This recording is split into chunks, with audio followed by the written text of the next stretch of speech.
Razorbacks on a Friday night in the SEC. This is where Gold Glovers, Cy Young winners, and world champions got their start. Where the electricity can be felt from home plate all the way to the hog pen. This is the SEC, where the best take on the best, night in and night out.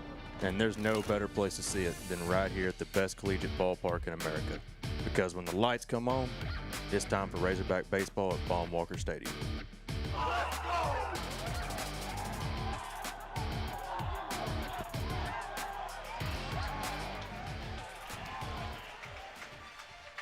That ought to get you fired up. It's SEC baseball at Baum-Walker Stadium in Northwest Arkansas. Glorious weather to be out in the hog pen.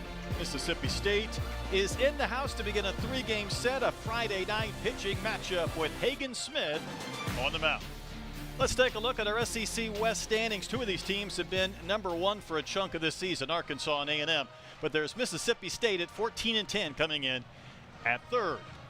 Hey, welcome up to the booth. Brett Dolan, Troy Uckland, thanks for joining us. Certainly A&M's been outstanding. Arkansas's played well, but I'm not so sure Mississippi State isn't the hottest team right now. I think so. The Bulldogs are playing outstanding. Have won 10 of their last 12 games, 3 straight series. They're on fire, Brett. Yeah, you take a look at what State has done. They swept the series against Auburn, then took 2 out of 3 against Vandy. Won the first 2 games against Alabama last weekend, just couldn't get the sweep, losing on Sunday. Now, whatever stat, whatever number you want to pull out, Troy, Hagen Smith is probably leading everyone. Yeah, these numbers are just absolutely eye-popping. How about a 140 batting average, 7-0?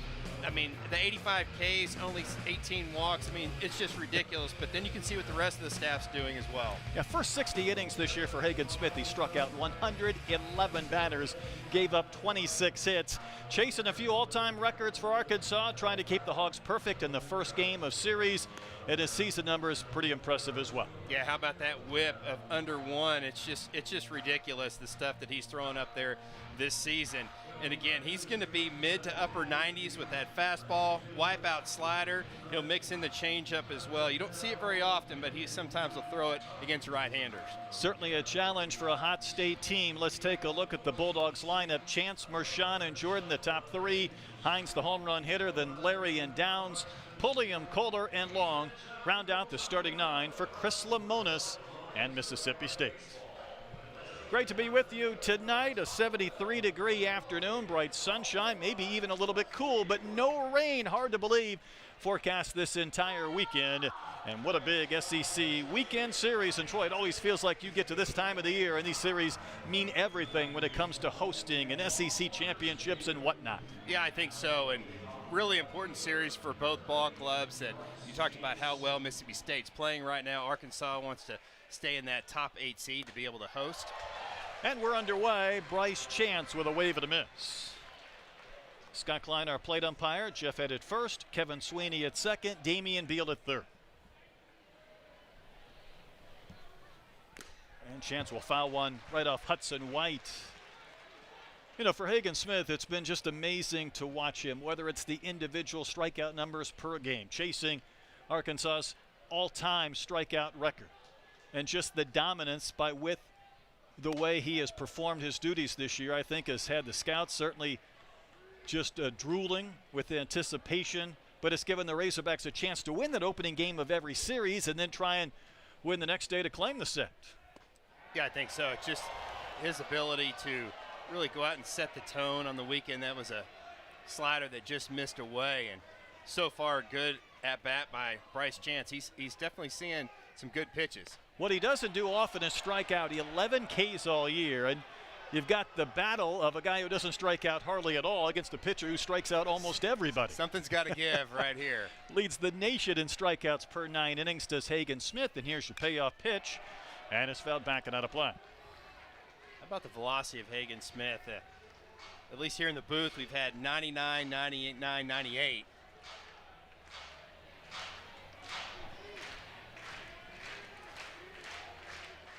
Here's another payoff pitch to Chance. That's up and in. That's going to be ball 4. So Chance does draw the free pass against Hagen. Smith leads the conference in earned run average, opponent's batting average, strikeouts, wins, hits allowed, runs allowed, earned runs. One thing about that at bat right there by Bryce Chance, other than obviously getting on base, that's the goal, but he also made Hagen Smith throw 7 pitches in that. Sure at-bat. did. David Mershon, a switch hitting batting shortstop. Coming in at .339 on the season, a better right-handed hitter than lefty. See his season numbers. Shadows covering half of the infield. Bright sunshine out there for the shortstop Alloy and second baseman Peyton Stovall. Hard to believe we're seeing the sunshine this weekend after a few issues with rain the last couple of homestands. And Smith misses up and out. Well, this time of year, Brett, I really start looking at SEC-only stats. This is a Mississippi State team that will run when the opportunity presents itself. They're 21 of 28, but awful tough to run on a left-handed pitcher. Wave and a miss. Especially one throwing upper 90s like Hagen Smith. Kind of helps the catcher just a little bit. He gets the ball just a little bit faster. Against Kentucky last Friday, Hagen went 6 innings, gave up 3 hits and a run, but he did strike out 14. And that one sent foul down the line and right, not a play.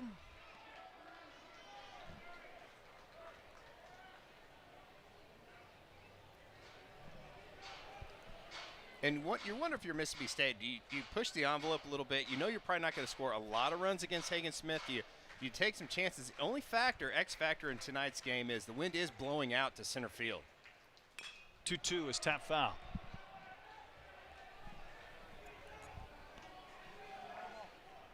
I think teams have bunted on Arkansas and Hagen a little more than normal because maybe you're playing for a run. I don't know if the thought process is let's do it early or wait until he's in the 4th or 5th inning and try and get a run against him. And you see Mother Nature with that wind. It'll help. Balls fly out of here tonight. And that one is poked foul over the leap of McLaughlin, who was playing on the bag. But another foul ball retrieved by Peyton Holt, and that's another storyline as well. No Diggs tonight. Kendall's been dealing with that shoulder issue, and I would imagine we might see him tomorrow, but Peyton Holt is in right rather than Kendall Diggs. Yeah, I think you're right, Brad. I think you're going to see Diggs tomorrow. Looked like he was swinging the bat pretty decently in batting practice today. Smith trying to get that first out. Misses upstairs, so he's gone full on both hitters so far in the game. Yeah, you can see he's a little amped up, and when he is, he usually misses up and away to right-handed hitters. They get some of that stickum for Mershon. He's making Hagen wait just a bit.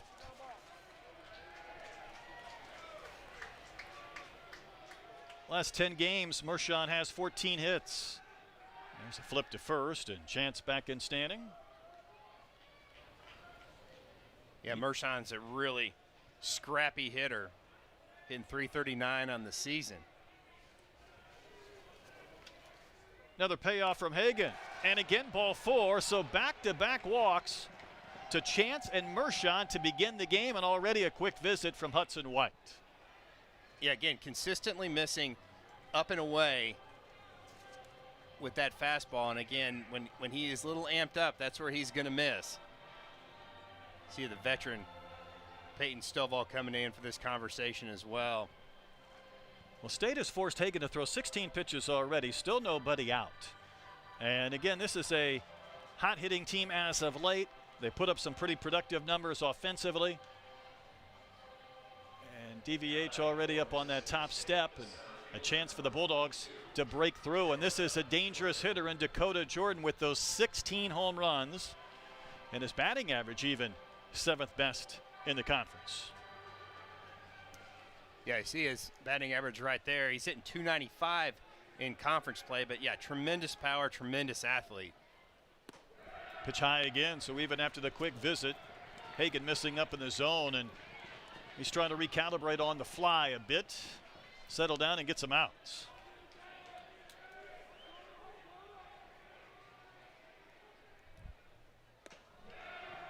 Troy, this is uncharacteristic at best. Sometimes you could explain a guy being a little bit amped up, but now he's even getting further away from the strike zone. Yeah, I think that was 91 miles an hour. He almost tried to guide that one in there. He does pitch up in the zone, but yeah, uncharacteristic high. Tried to even throw a slider in there and missed about 5-6 inches off the plate. Not sure these fans know quite how to react right now.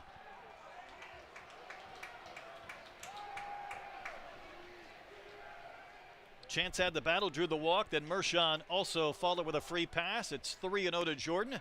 It's in there for a strike as he guided that one in at 96. That was right down the middle of the plate. Couldn't throw that one any better. If you're Dakota Jordan, you got to have a small strike zone and just let this one rip. Strike called over the inside corner.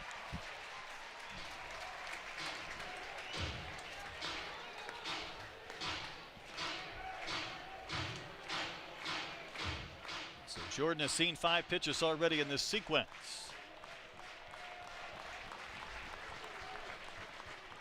Outfielders deep against the powerful Dakota Jordan. And here's a payoff pitch. Wave and a miss.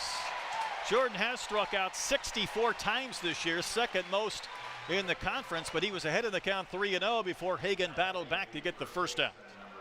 You just see that of Hagen Smith this season. When he really needs a strikeout, he just comes at a totally different level, just completely locks in. That's a really tough pitch for Jordan to handle. That was a pitch that was right on the outside corner, maybe slightly outside. You can't take it, and it's almost just unhittable. This is left on left power here with Hunter Hines, and the front door slider drops in for strike one. That'll buckle your knees a little bit, won't it? Well, you see the 14 home runs for Hines. 11 of those have come in SEC action.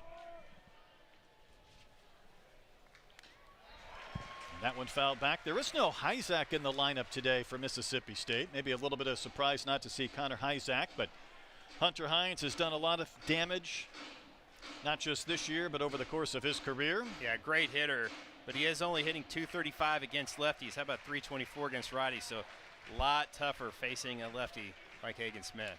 Smith ahead 0-2. Again, didn't quite have the feel of that pitch and misses. I think that was a changeup. A changeup that rode high and inside. That's not where you want to throw that pitch. Again, Hines is a guy that's got tremendous power. He can leave the yard at any time. Hit 2 homers last Friday before the 3rd inning. Waves and misses there. Hagen came back with that same pitch, Troy, and he gets the wave and a miss. Here's the crazy thing about that pitch, Brett. It was actually a strike. It looked like the way that Hines swung that you thought, okay, well, that pitch is way up and in. It is in the strike zone, but Hines was not expecting that slider or cutter way up and in. That's not a comfortable swing or feeling. So 2 walks, 2 strikeouts. Here's Amari Larry. And Larry takes a strike. He had a grand slam last Friday to make it 11-0 State as they cruised to a run rule win against Alabama. Next one on the way to Amari in there for strike 2. So as quickly as Hagen lost his command early, he's tried to find it again.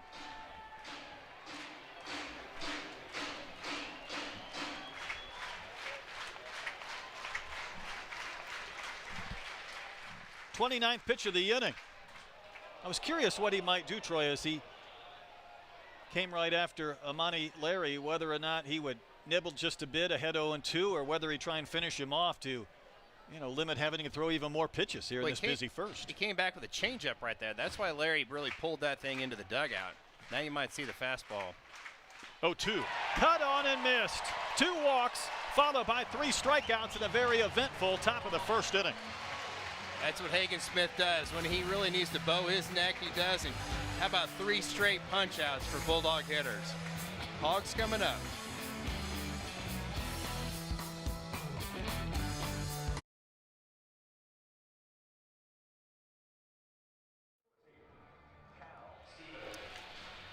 Well, it's easy to talk about Hagen Smith, certainly one of the best in the country, but a man not far behind in stuff and numbers this year is Cal Steven. Yeah, you're exactly right. He's had an outstanding year, great pitcher. You see those numbers. Hey, Brett, how about 79 punch-outs in 70 innings, only 18 walks. That's unbelievable. We'll talk some more about Cal Steven and his split numbers.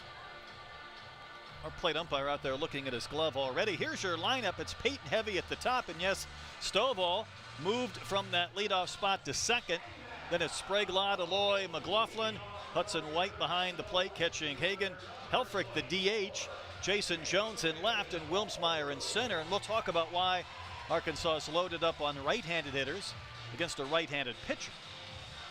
This is Peyton Holt, ready to step in to begin things. I'll just jump right into that right there. So with Cal Steven, right-handers hit 255 off of him. How about lefties at 151? That's unique, isn't it? It really is. I think he's got definitely a 4-pitch mix type guy. Holt will lift one high in the air to center into the sunshine. Jordan there, he'll make the catch. 1 pitch, 1 out. And how about this stat for Cal Steven? 70% of his outs are fly ball outs. Normally that play bodes very well, but tonight at Baum Walker, the wind's blowing straight out to left field, and you just might see some fly balls carry out to be home runs tonight. Well, tonight, 100% of his outs have been on fly balls. There you go. Here's Stovall. Peyton hitting .362, 8th best in the SEC. Huge weekend against Kentucky when Arkansas got roughed up a bit in Game 2 and Game 3. He went 7 for 15. We know about his broken foot that forced him to miss the first 12 games of the year. And yet, Troy, he was the first Razorback to get to 50 hits despite missing those first 12. Yeah, he has just come out of the dugout swinging the bat and just looking really good at the plate, very comfortable. He's already found himself down, no balls, 2 strikes, but a good 2-strike hitter. And went up and out from Steven. That's just an easy, smooth 92 from Steven. It just comes out straight over the top. He's got a big overhand curveball as well. He's a Purdue transfer. Found a lot of success in the SEC as he misses way outside. Now his last 2 starts at Vanderbilt and against Alabama gave up 7 earned runs in 12 1/3 innings, but his 2 starts prior to that against Auburn and Ole Miss went 15 innings without giving up a single earned run. And the 2-2 pitch. Soft flare right to the shortstop Mershon. Had to shade his eyes with that sunshine, but he had Stovall played perfectly for out number 2. There's Chris Lemonis, season number 6 as the state head coach, and really wants to get this team into the postseason, but as a host. I think that's a big part of it. And he said this week that's a goal of ours, and I think more teams would be pretty good to make that a goal. Try and host. Yeah, I think so. And don't you know that the NCAA wants both Arkansas and Mississippi State to host? They got just great home parks. Baum Walker here and Duty Noble Field is one of the best in the country as well. And again, they just pack them in. Jared Sprague-Lott, 6 home runs on the year. Fouls one back and out of play. I mean, you can say we want to win our division. You want to win the SEC. Arkansas could win more games than they did a year ago when they were SEC champions and not win the SEC this year. So if you set out to make it a goal to host a regional, gives you a great chance to win that and then be 2 games away from Omaha. Yeah, I think so. It's such a great advantage playing at home. Players in the routine. Again, we talked about the fan support. Just so much easier than going on the road. Pitch is high to Sprague-Lott. Boy, Steven's fastball has a lot of carry, and what I mean by that is it stays on plane, so his pitches that are up in the zone stay up in the zone. He's got a little bounce to him. He's always just kind of moving and shaking a little bit before he goes into his windup. And gets Sprague-Lott to wave and miss. Well, 93 on that last fastball, and again, just talk about smooth and easy. Just kind of reminds you of the old Iron Mike pitching machine, just straight over the top. He's going 6'4", too, so he's got some tilt to that fastball. Fouled right back to the screen by Sprague-Lott. You see a lot of fly balls out of Steven because he does pitch up in the strike zone. And those guys that have those fastballs with a lot of carry, they have a lot of success with that high strikeout. Got Holt to fly out, and then Stovall to softly line out.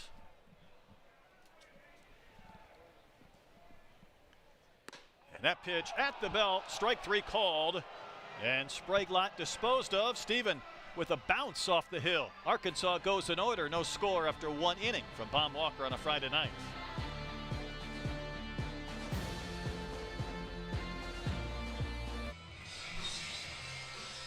Well, you couldn't have a more even-Steven series, tied at 57 apiece, although the Razorbacks have had great success as of late, winning 11 of their last 12. It's been quite a while since State last won a series here in Fayetteville. They'd love to get win number 1 in game 1 against Hagen Smith. Try and build their case towards hosting. Hagen threw 30 pitches in a busy first, and this is down, socking one out there to left. Jones with the sunglasses on makes the catch. That's a quick out. He took care of all the business himself in the first with a couple of walks and 3 Ks, but using his fielders and getting a line out to start the second. That was a really tough read right there by Jason Jones. The live drive right at you as an outfielder is so difficult, and his first movement was perfect. Right, stepped in, took a couple strides in, and he was right there for that play. Here's Ethan Pulliam, the second baseman. Scary situation last weekend. He's going to swing at a first pitch as well, lifting it in the air to center field. Back is Wilmsmeyer, shy of the track. He'll make the catch. 2 pitches, 2 outs. Pulliam got hit in the side of the helmet, and he was okay. Kind of a scary situation. Didn't miss any time. Here's Dave Van Horn. 36th season as the head coach with the Razorbacks, as his team poised make a little noise in the postseason as well. He had his monthly luncheon back on Monday, so long form unedited DVH is my favorite. We'll share a few of the thoughts he had on his team as this game progresses, as Logan Kohler will bat. He couldn't have possibly swung at the first pitch after 2 outs in the first 2. I think he would have been reprimanded if he went back to the dugout after that. Kohler, though, maybe finding his stroke like the State team as he takes strike 2. Last Saturday, he went into the game against Alabama with 1 home run of the year, and all he did was hit 3 homers in the next 2 games. That's a good weekend. You'll remember that one for a while. One of those was 460 feet. Whew.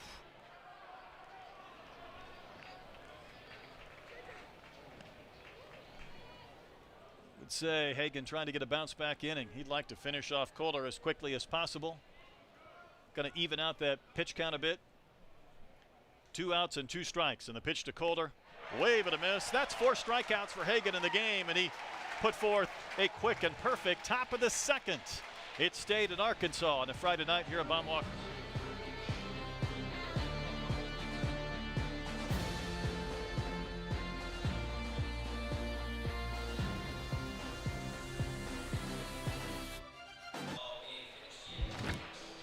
Well, here's the timeline for the Bulldogs. They had 4 different head coaches and 4 seasons. Then you get through that, you got a pandemic, but 3 straight World Series appearances. Of course, there wasn't a 2020 series. They were the champions in 2021. Long awaited, I'm sure, in Starkville. Now, they missed the last couple of NCAA tournaments, and that's the hangover after winning a championship. Trying to get back this year and maybe host. It's been a roller coaster for the Bulldogs in recent years as Steven goes back to work and faces Vahiva Aloy, who swung and missed at that breaking pitch. Yeah, really dandy slider right there by Steven. He's a 4-pitch mixed guy. He'll throw the straight over the hand curve as well as the slider, and then he comes back and busts you with a firm 92-mile-an-hour fastball. Aloy, the Hawaiian, 49 runs batted in. Trying to find that balance between being patient and letting his abilities go. And DVH said this week he wants to run out and hit it before the pitcher throws it. I don't know if there has been a more accurate description at times of Vahiva Aloy. He wants to hit it before he even sees the pitch being thrown. I think he went like 9 straight at-bats one time in the season, swung at the first pitch. He is ready to go right when he steps in the box. Pitch is high from Steven.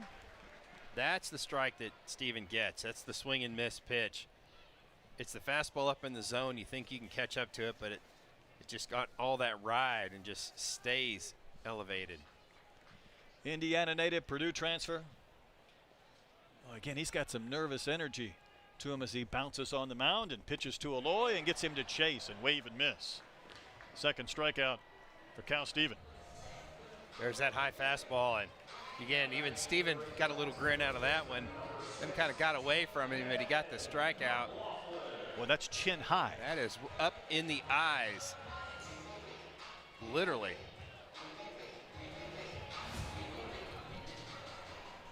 That is one serious chain that Steven's got on, isn't it? Might kind of wear him down after a while. Ben McLaughlin is batting 5th tonight, hitting .305 on the year, .241 in SEC play. Talked about left-handers' difficulties against Cal Steven this year.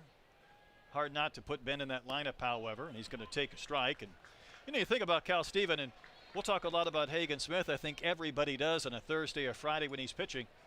But D1 baseball ranks all the positions, and they came out with their recent rankings of starting pitchers in college baseball. McLaughlin was going to show bunt against the shift after State had moved their third baseman, but then he took a strike. But they have Hagen Smith 1, of course. Burns at a wake is 3rd, but Cal Steven is 9th on their list. You're talking about 2 top 10 starters. Yeah, not surprising at all. That's a great stat, Brett, and very well deserved. And you can see his stuff's real. It's I mean, it's not going to be in the upper 90s, but it's very effective. Well, he's just struck out 3 straight Razorbacks, and that's 5 up and 5 down. Yeah, it just looks easy as well, too. Because of those off-speed pitches, those overhand curve, but he leans on that fastball. He's got great command of that fastball, and that's how come he's so tough, because you have to honor that velocity, and then he'll mix in some of the slider or the curve. Well, you got 2 guys going head-to-head here, and Steven and Hudson White, where their numbers really don't make any sense. And White will wave and miss. We talked about Steven. He does better against right-handers and lefties. He's backwards in that regard. Yeah. But Hudson White hitting .265 on the year, but in SEC play, he's done much better than that. So Hudson has not been able to hit left-handed pitchers this year, despite being right-handed. His numbers in the SEC are overall much better than his total numbers. Yeah, those are head-scratchers, because as a hitter, you always want to have the off-speed stuff breaking towards you instead of away from you, but sometimes guys are just more comfortable of the arm slot that's coming out of one side than the other. One thing is for sure, Arkansas could use a red-hot Hudson White down the stretch, and it just strikes me looking at that image. We have 2 pitchers that are trying to control that head of hair out there in the mound with Hagen Smith and Cal Steven. They got some flow going, that's for sure. 2 outs and 2 strikes. And the pitch to White is sprayed foul. White, though, 5 hits, a home run at Kentucky. And Troy, when he homered at Lexington, it was his first homer since the first game of the year. Yeah, it had been a long time, and I think he had double-digit home runs the year before at Texas Tech. There's some pop in that bat. Soft pop-up hit towards the second baseman Pulliam. He's got it. And the Razorbacks for the 2nd straight inning go in order. We head to the 3rd. No runs up on the big board yet here in Northwest Arkansas.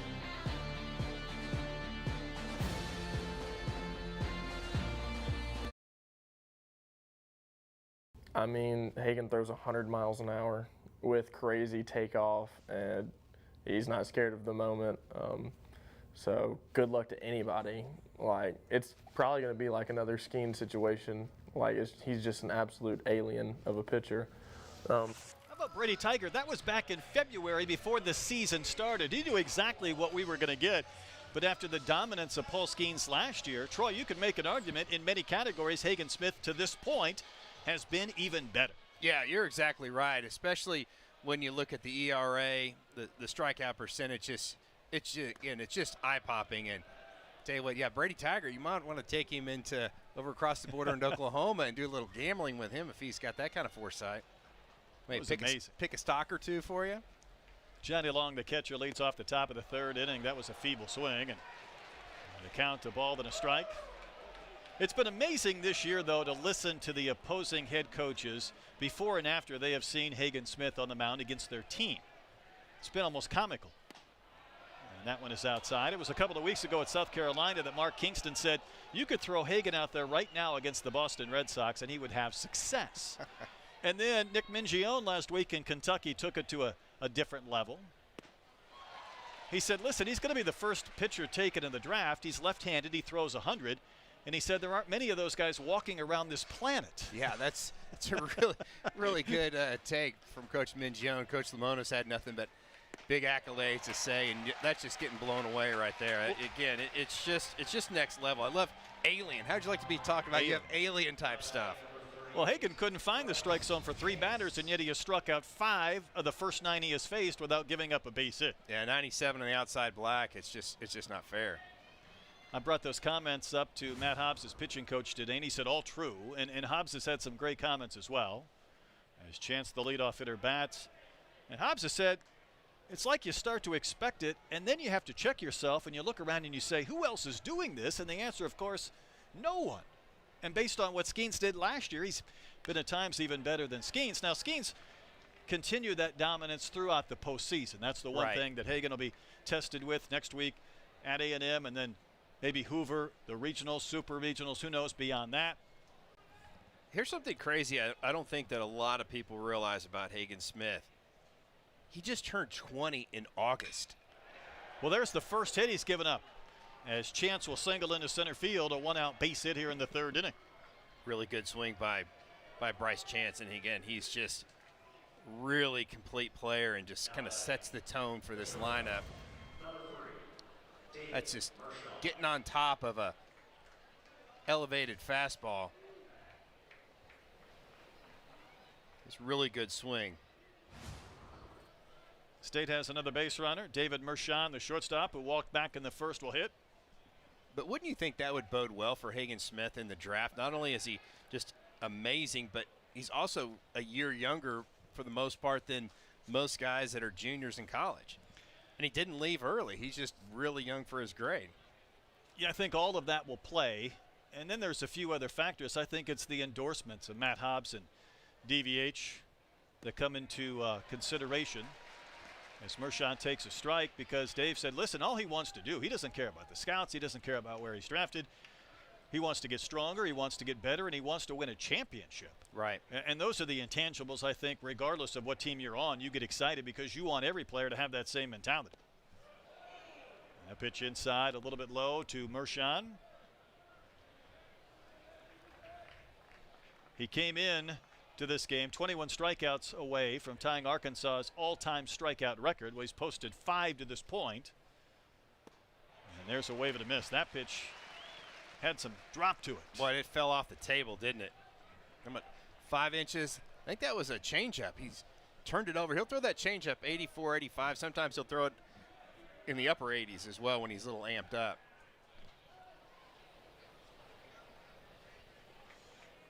You know, I know Hagen walked a couple of batters to start this game.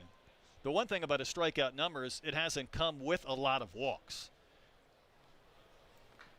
There's a wave and a miss. That's 6 strikeouts for Hagen Smith. Those are back-to-back changeups against David Mershon, who's a really, really good hitter.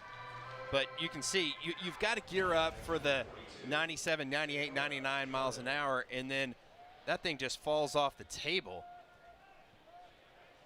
I'll tell you what, that's another pitch that will turn scouts' heads. Like, oh, yeah, hey, you're not just a 2-pitch mix guy. You're not a fastball slider guy. You can throw a dandy changeup. Pitches in to Dakota Jordan. I mean, as a hitter on a scouting report, you gear up for 98, 99, and then you know he has a big-time slider. And then he drops that pitch in there, and you're thinking, stop. Yeah, just quit. Just go back to the dugout. Jordan does have 16 homers and has 56 RBIs. 5th best in the SEC, and he's going to single into left field between Aloy and Spraglot. So a couple of singles for the Bulldogs. They're trying to score first here in the 3rd inning against Hagen Smith. Yeah, Jordan is he's just a physical specimen, just a tremendous athlete, great bat speed.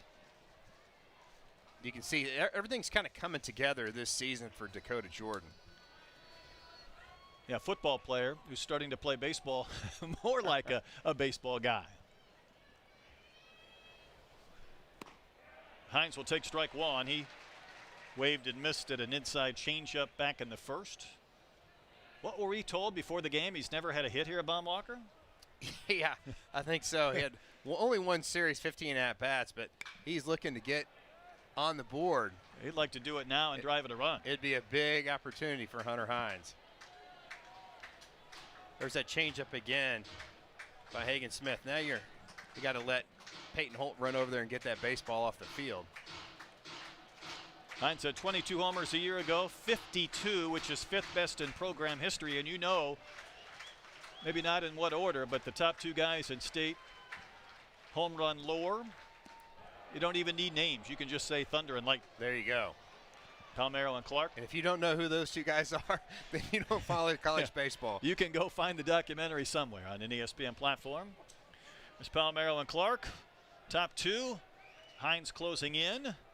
Down in the count here, 1-2. And the pitch. He's going to line one right to McLaughlin, who was playing behind the runner at first. Speared that line drive to end the inning. So State a couple of hits. They strand a pair. We'll talk to Chris Lemonis when you come back. 0-0 our score here at Baumwalker.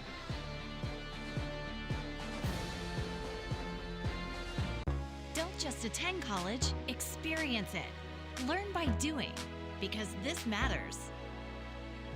And this. Oh, you know that matters. This does too. At Mississippi State, you can make a global impact, starting right here at home. Our close-knit community offers you the opportunity to change the world. Mississippi State University, taking care of what matters. When I was younger, I played make-believe. Now when I close my eyes, I just fall asleep. Dream on, to infinity and far beyond. Maybe they'll take you fabulous places. Maybe you'll wake up right where you belong. But dream on.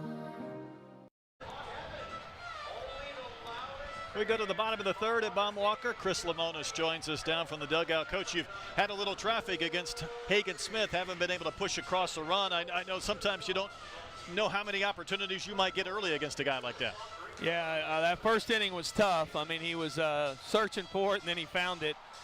Then we had a big hit right there. It just goes right to somebody. So we're having quality at bats. I mean, I give our guys credit there. He's really good. So you need that one big hit on him.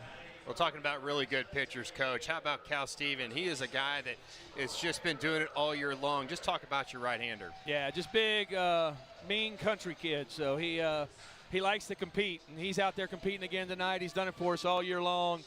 Good stuff, good fastball, and a nice mix, but just real competitive. Hey, Chris, we'll let you get back to work. Thanks for joining us. Thanks, guys. There's Ryder Helfrich. He's going to step in to begin things in the bottom of the 3rd inning.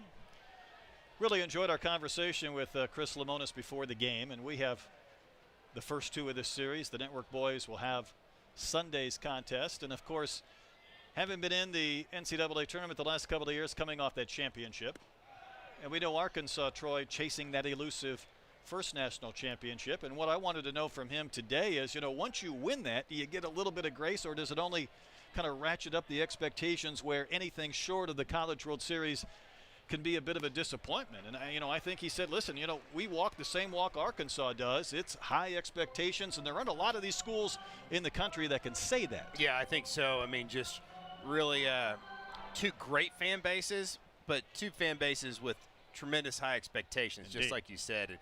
And again, these programs are built around success. Hey, Ryder Helfrich in the lineup today against the right-hander, and he singles to begin the bottom of the 3rd inning. Troy, he had been 3 for 30 against right-handers this season, but again with those reverse splits where righties maybe do a little bit better against Cal Steven than lefties, he's in there and he produces. Yeah, that's just called muscling a ball over the infield into the outfield.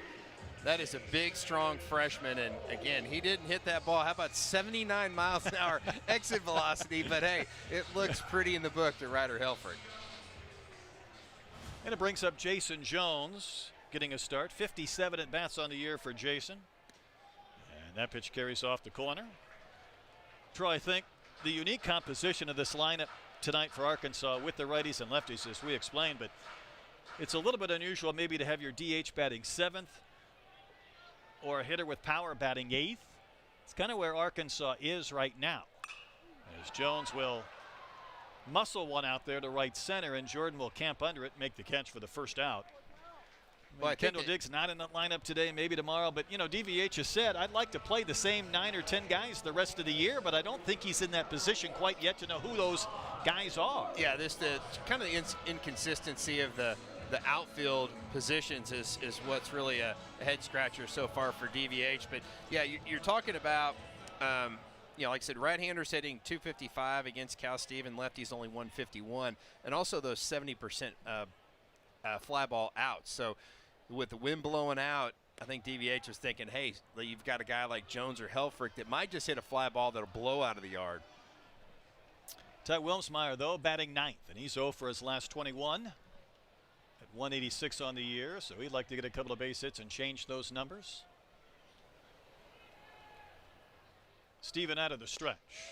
Runs one down and out. I think at this point, Dave Van Horn just wants Ty Wilmsmeyer to find a way to just get on base. It's not really much about the average. He's told his team, he said, hey, you just kind of take the stats so far and just flush them. Start over right now. I had the knees buckling a bit on Wilmsmeyer, but it didn't fall in there for a strike. As veteran Scott Klein behind the dish. I mean, Coach Van Horn at his monthly luncheon addressed it. He didn't wait for people to ask him about the offense. He said, we're not hitting enough. We've got to hit more. We know that. We understand it. He's even gone through what some of the opposing head coaches have said about his team. He brought up the opportunistic offense that I think Mike Bianco dropped on him, and he said, by the way, guys, that means your offense is not very good. Right. That's a very politically correct way of saying you don't hit very well. Keith Gutton had a similar comment out of Missouri State. A pitch in there for a strike. He called Arkansas productive. I think Coach Lamona said they were a veteran offense. You don't have guys saying, no, wow, they just light it up like Texas A&M or, you know, some of the other teams around the country that can do a lot of damage. Well, you're talking about a team that's hitting 240 in conference play, so just let that stat speak for itself. A pitch up and in. One thing Steven doesn't want to do here, though, against the 9-hole hitter is walk Wilmsmeyer to turn this lineup over for Holt and put a couple of runners on base. Well, and this is the thing that you really can't do. You've got a catcher on first base. You can't really start him right here, I don't think, if you're Dave Van Horn. You got a guy that's got a potential to strike out. Helfrich is going to run. That is strike 3. The throw will bounce, and it's not in time. Helfrich had a really short lead, but he ran anyhow. And then when Wilmsmeyer struck out, you thought for a split second maybe a strike him out, throw him out DP, but Helfrich gets his first career stolen base. That was a fastball, too. I thought that might be a breaking ball. It's just a throw that skips in there. Again, sometimes if you have a shorter lead, you feel like you can cheat a little bit. That's why I'm not coaching at the D1 level, because I made the wrong call on that one. Peyton Holt in. He flew out, and the only pitch he saw back in the first. Already shows you the uniqueness of changing the lineup because Peyton Stovall was moved down, so you want him batting with more guys on base. And here you go, 2 outs, runner in scoring position. You get to the leadoff spot, and it's Holt, not Stovall. Yeah, that could be a pretty good opportunity right there for Mississippi State to avoid that base runner scoring on second base. But Peyton Holt's been really productive this season, hitting .333 on the season with guys in scoring position. And there aren't many Razorbacks who can say that. See the season numbers for Holt.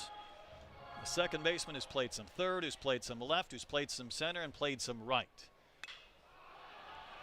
Sky to pop up on the infield. Who wants it? Pulliam underneath it. He's got it. And the inning ends. Arkansas wastes the leadoff single. We'll talk to Dave Van Horn when you come back. No runs up on the big board through 3.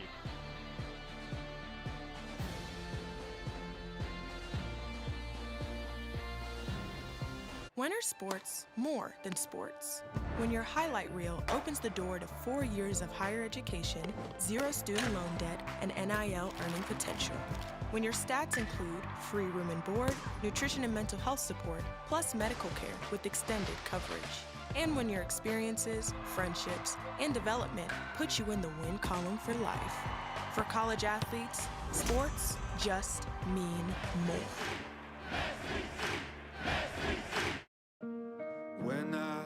younger, I played make-believe. Now when I close my eyes, I just fall asleep. Dream on to infinity and far beyond. Maybe they'll take you fabulous places. Maybe you'll wake up right where you belong. But dream on.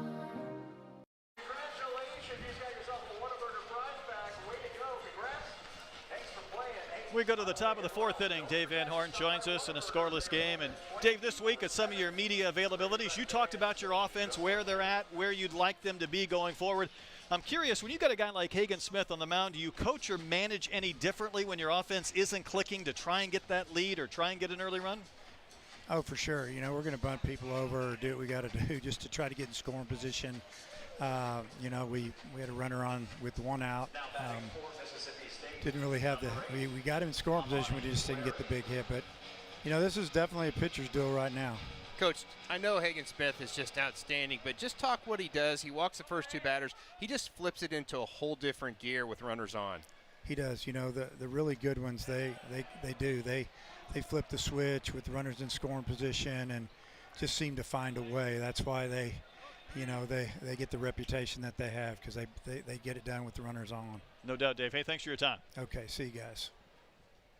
And this is Amani Larry, who lifts one to left field, and Jones retreating a couple of steps, reaching for that fence, and he'll make the catch for the first out in the fourth inning. And, you know, it's last inning, Troy, I went through some of the comments from some of the other SEC coaches about Hagen Smith, Nick Mingione, and Mark Kingston, and even Matt Hobbs.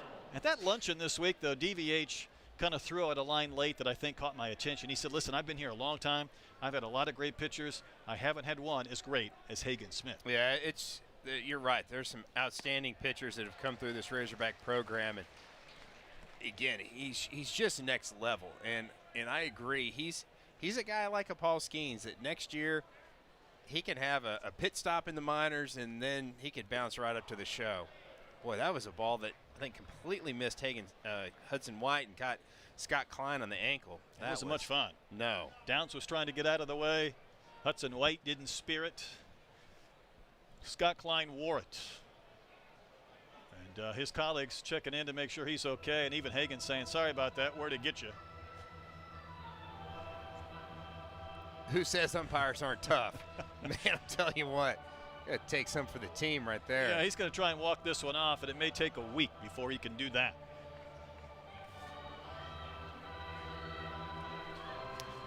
That's funny. Paul Skeens will make his Major League debut tomorrow for the Pittsburgh Pirates, and we'll touch on that later on, but it shows you how quickly the ascent can be when you're as dominant in this league as Skeens was last year, and Hagen Smith to this point has been this season.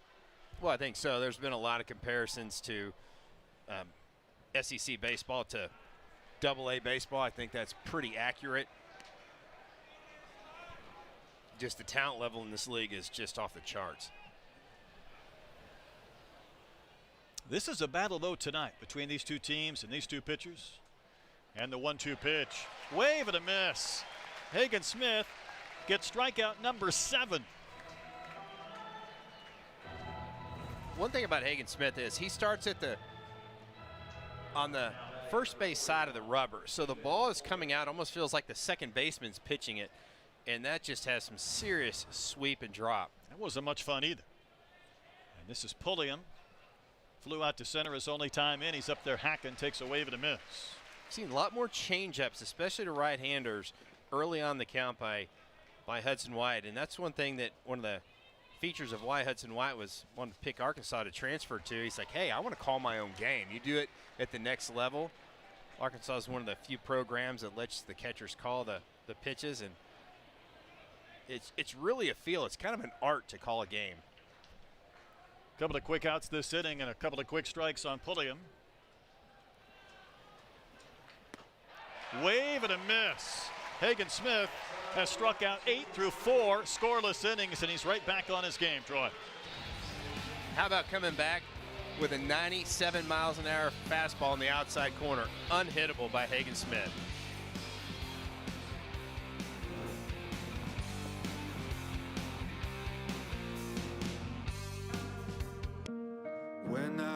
was younger, I played make-believe. Now when I close my eyes, I just fall asleep. Dream on to infinity and far beyond. Maybe they'll take you fabulous places. Maybe you'll wake up right where you belong. But dream on. Winter sports, more than sports. When your highlight reel opens the door to 4 years of higher education, 0 student loan debt, and NIL earning potential. When your stats include free room and board, nutrition and mental health support, plus medical care with extended coverage. And when your experiences, friendships, and development put you in the win column for life. For college athletes, sports just mean more.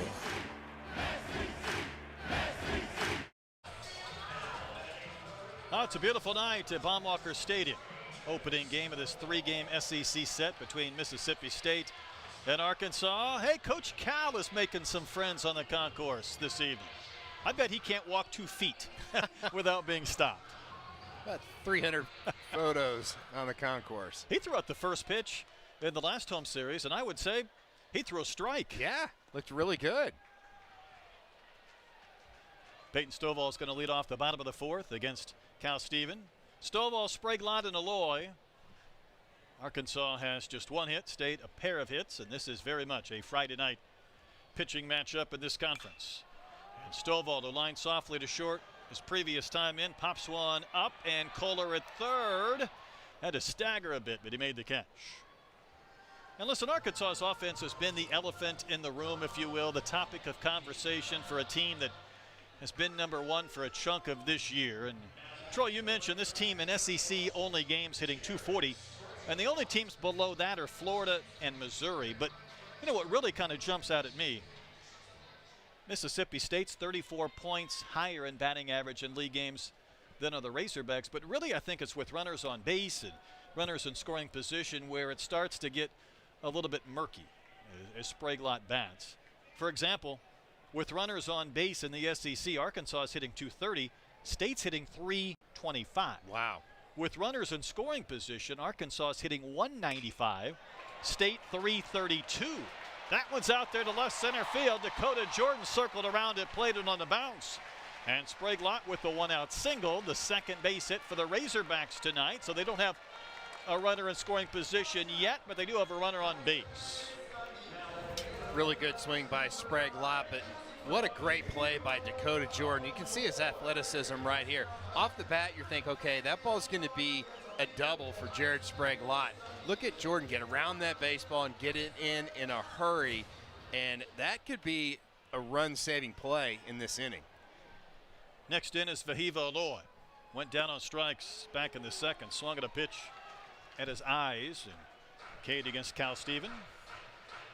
But Troy, when you're hitting .195 with runners in scoring position compared to .332 for State, I mean, that is a light years difference in numbers. It really is, and it just shows that it just puts that much more pressure on Arkansas to produce when they do get runners in scoring position. All right, that was my question for you. Everybody wants to be the guy who kind of gets the big hit to win a game, to help win a series. Do you feel that as an individual, the pressure, the stress of understanding that your team is not hit as well as they're capable of, certainly with runners on base or in scoring position, and maybe that becomes a thing, a mental block? I really think so. You always hear about, like, hitting's contagious. I think it goes the other way as well. And then whenever you're struggling as a team, you don't feel like maybe I've got to do it because the guy behind me may not. Vahiva's going to take a big wave and a miss. I know it's not a popular opinion because Arkansas, in some of their glory years, they're going to hit a lot of home runs, and this can be an offensive ballpark at this time of the year. I know when you get to a regional or a super regional, if the Razorbacks don't homer and lose, the uproar is, well, you got to be able to score outside of homers. You have to be able to win games when you're not hitting home runs. And yet I kind of reversed that thought as Alloy's going to wave and miss. This team is not hitting homers. They're 13th in the conference in slug.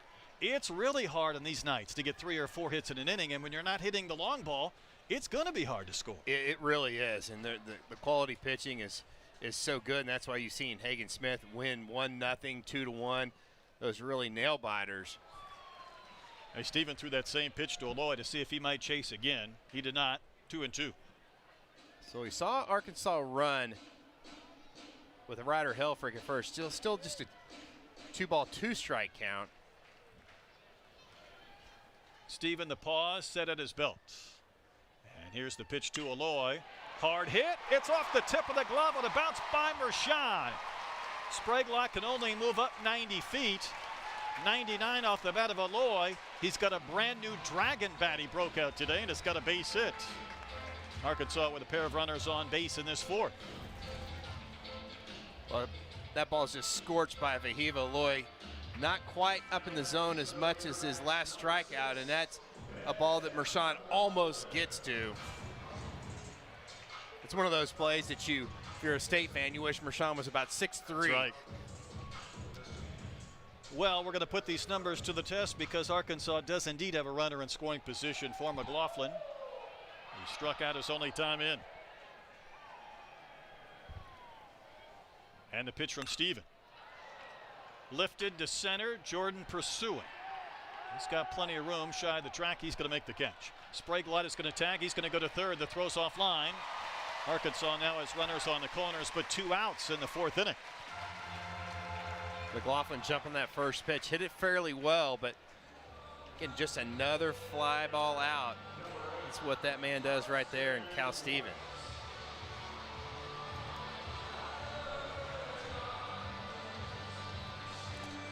I think that was a late decision. Sprague-Lott looked over at third base coach Nate Thompson, kind of looking, hey, should I tag? And he's like, yeah, you can make it. I think that's a good move. Now that keeps, not that Cal Steven spikes a lot of pitches, but again, it's one little extra thing in the back of your mind knowing there's a runner at third base. Hudson White takes one at the top of the zone for strike one, says Scott Klein, and this is where this crowd becomes a bit of a factor. They're not afraid to ride these umpires calling balls and strikes. White popped up to Pulliam at second, his only time in. White's going to wave and miss, and quickly down 0-2. And sometimes I think this deep in the year, you are what you are. Your season is what it is, and you wonder if somebody can find that spark. If somebody's going to do it, many think it could be White. And he's behind in the count here. And that one's in the dirt to the backstop. And Sprague-Lott will score the first run on a wild pitch, and the Razorbacks have a 1-0 lead. Ran right on cue. How big was that tag up and moving from second to third base by Jared Sprague-Lott? That was all Nate Thompson, the third base coach, telling him to come on. And that's just not trying to hang a breaking ball right there. Sprague-Lott just breaks easily, scoring right there. Just a breaking ball that was spiked by Cal Steven. And White will foul one back. I'll take you to that outing that Arkansas had at South Carolina. They had a 2-1 win a couple of weeks ago in a Hagen start. Arkansas scored a run on a sac fly and a wild pitch. They didn't even get a run scoring hit to win a game. Yeah, sometimes you just got to get a little bit lucky. Next one on the way to White. He hammers one a mile foul. Turned on that pitch that was in and smoked it down the line into the seats. Well, Hudson White has not seen anything straight so far. It's been 4 straight breaking balls by Cal Steven. See if he doesn't just try to climb the ladder right here with a fastball. Sure he's not separated at birth from Hagen Smith with that close-up? And the pitch lifted in the air, left center field, well struck, back to the wall, goodbye to the people, into the hog pen. And one big swing from Hudson White has made it 3-0 Razorbacks.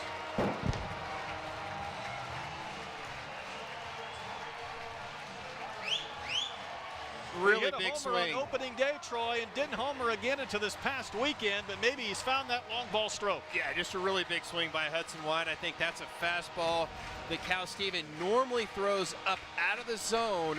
That's at the top of the strike zone. Hudson White knew it when he hit it. Just a little bit of breeze blowing out. Nothing's going to knock that one down tonight. About 408 on the distance on that home run. And it brings up Helfrich, who singled in his last at bat. And again, at that monthly luncheon, and DVH is nothing if not forthright. I think people like it. I think they enjoy it, the players. And he said about White, he's starting to hit He paused and he said, finally.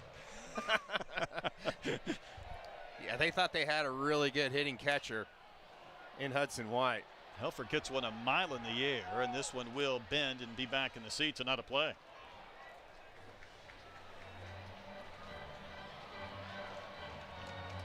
But that last fastball to Hudson White that was hit out of the park, again, a little bit higher is where Cal Steven normally throws that pitch that you just can't catch up to. Caught just a little too much of the plate. He had 11 last year in home runs at Texas Tech, and Helfrich will foul one back and out of play.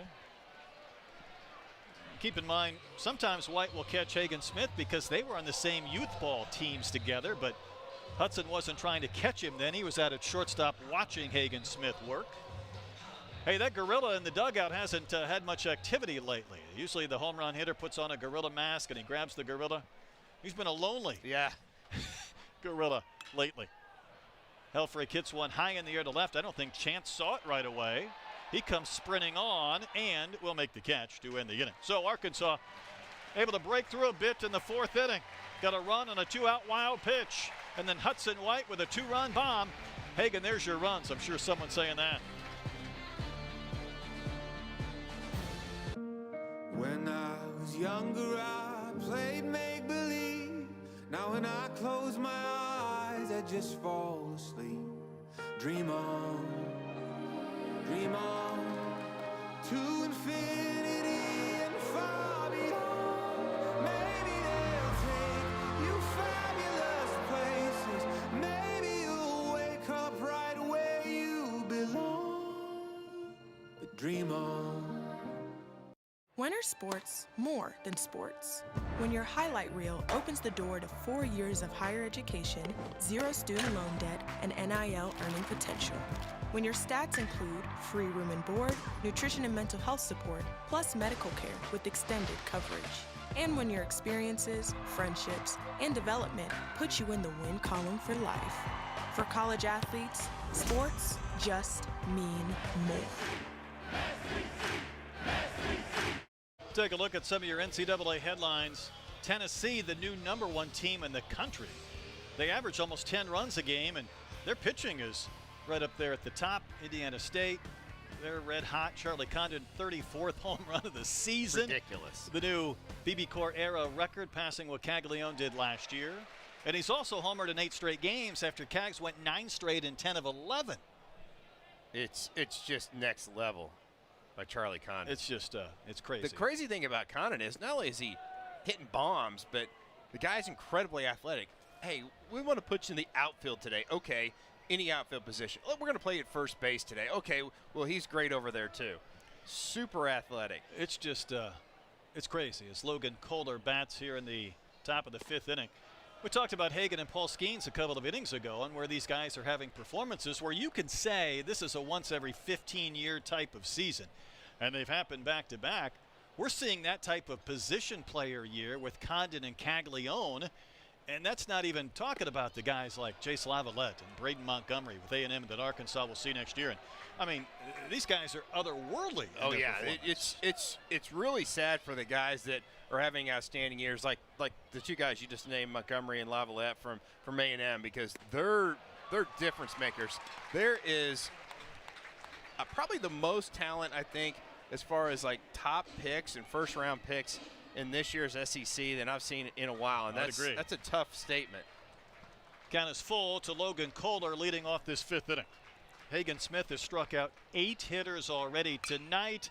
Going to give up a ground ball into center for a base hit. That's the 3rd single by the Bulldogs, and that's a leadoff runner aboard here in the 5th.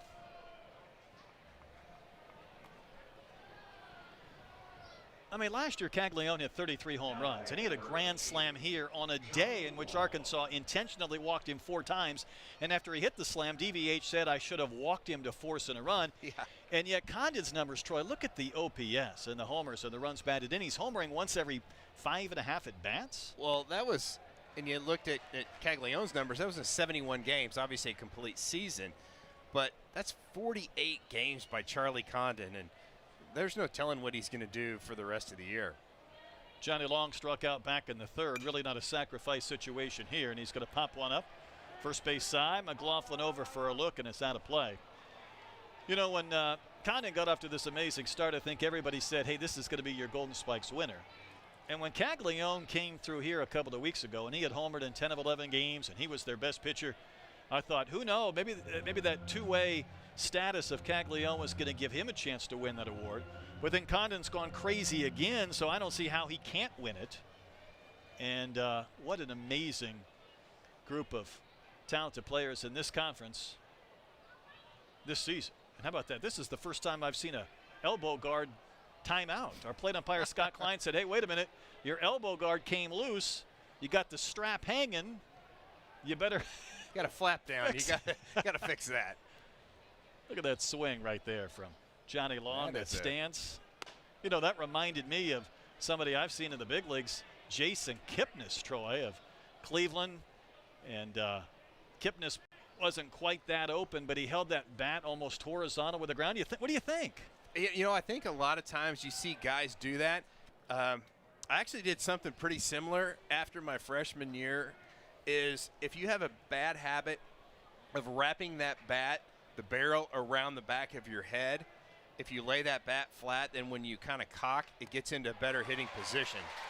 Didn't matter for Johnny Long right there, but I think strikeout number 9. I think that's what I was trying to do, was trying to keep from having to wrap that barrel around my head, but just a huge slider right there. And again, all right, don't you feel like you're losing a little juice if you don't get that a little bit of that? Well, wrap? you got to cock it. You got to get that bat cocked back in position. You can't leave it laying flat. Back to the top of the lineup for Bryce Chance. Scott Klein trying to slow Hagen Smith down just a little bit. He's like, hey, you don't have Vahiva Loy coming up where he's trying to hit before you throw the pitch. You got to get this, let the hitter get set. Chance has walked in single. Toughest player in the SEC to strike out, and the fans don't care for that pitch that was called a ball. A little bit in from Hagen. This will be number 75 for Smith. Next pitch bounces in there. Real good stop by Hudson White. You see a guy, a leadoff hitter, and somebody that can handle the bat as well as Bryce Chance as he does, and he really doesn't get up off that knob. A lot of times you see those kind of punch and Judy slap guys that they'll choke up a little bit. You know, Bryce Chance, he's hit 5 home runs. There's some pop in that bat as well. You can't just throw fastballs down the chute. He'll take you out of the yard. Hagen threw 3 balls with that last baseball, and he thought this one's no good. He just threw that one aside and asked for another. Stated a couple of runners on base with nobody out in the first, didn't score. 2 runners on in the third, did not score, and they're going to have 2 runners on here in the 5th. So Arkansas had that 3-run inning. Felt like kind of a commanding frame, but Bulldogs 1 swing away from tying up this game with David Mershon. Hagen goes through some saliva over the course of a day, doesn't he? Yeah, he's got to get a good grip on that. If you can go to your mouth as long as you wipe it off before you touch the baseball, and that's, you can see Hagen trying to hear what the pitch comm's saying inside his hat. You're talking about both these pitchers had some pretty good flow work, and David Mershon used to have some really good flow, and I think Mom had him cut it off. It was getting pretty serious there for a while. Good for Mom as Mershon takes strike 1. It's Mother's Day this weekend, so if she didn't get him to cut it before now, maybe that would be her request. There you go. Even on the scoreboard, he's got some flow going.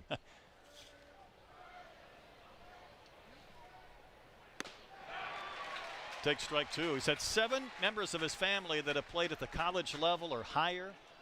Father Brian played in Illinois. We might have just missed each other in the Big Ten, but Furman and College of Charleston, UW Whitewater, a Warhawk. It's a baseball family. 2 strikes to Mershon. A defensive swing, but he made contact to stay alive.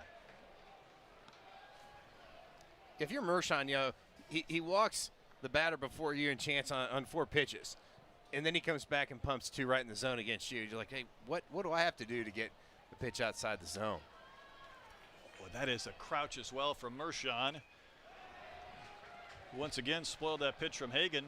And I got to believe somewhere in the back of the mind, of Hagen Smith is he'd like a quick out here to give him an opportunity to go 6, and who knows beyond that. Sure. You start to get to about 100, and Arkansas has been really good with Hagen this year. And Matt Hobbs has talked to me about that at times this season. They just don't want to put him in a tough spot considering how high he's going to be drafted. I think so. You just really kind of protect him. You also want to make him fresh in postseason, and that's what you're playing for right now. Wave and a miss, and that is 10 strikeouts for Hagen Smith through 4 2/3 innings, and the nation's leader in strikeouts per 9, right back to his old tricks this evening. Again, 95 elevated, and you talk about the carry of Cal Steven. That's some carry right there by Hagen Smith. Brings up the dangerous Dakota Jordan with a single and a strikeout so far, and our K counter's been busy.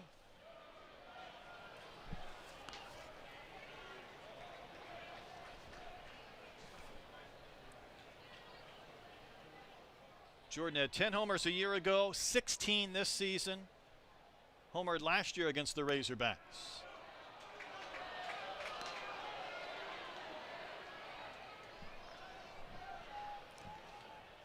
Two and 0 the count. You got to be really careful. Your Hagen Smith right here. See if he doesn't try to keep the ball down in the zone. He did that, but too far down. 3 and 0. He's starting to fight it a little bit as far as the command this inning as well. A little bit. There's some bodies down the bullpen for Arkansas. Nobody tossing at this point.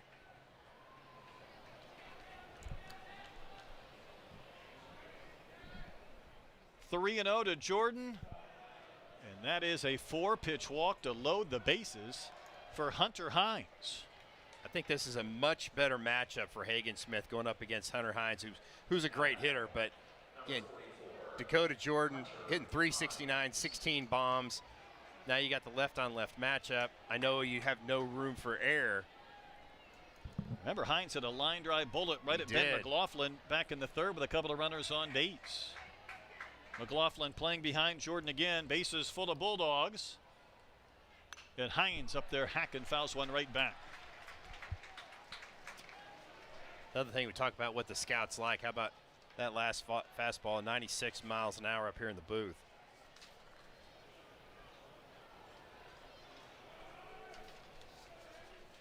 Big battle in this game. The pitch is way high to Hines.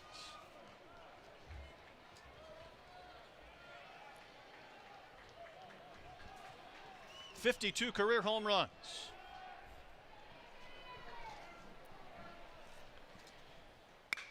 Smoke down the line and right, and that's a fair ball, and it's into the corner. Can Jordan score from first? The ball sticks at the base of the foul pole. Here comes Jordan all the way from first, and a 3-run double has tied up the baseball game. Hunter Hines came into this series never having collected a hit at Baumwalker. Well, he gets a 3-run double at the most opportune time to change this game pretty dramatically.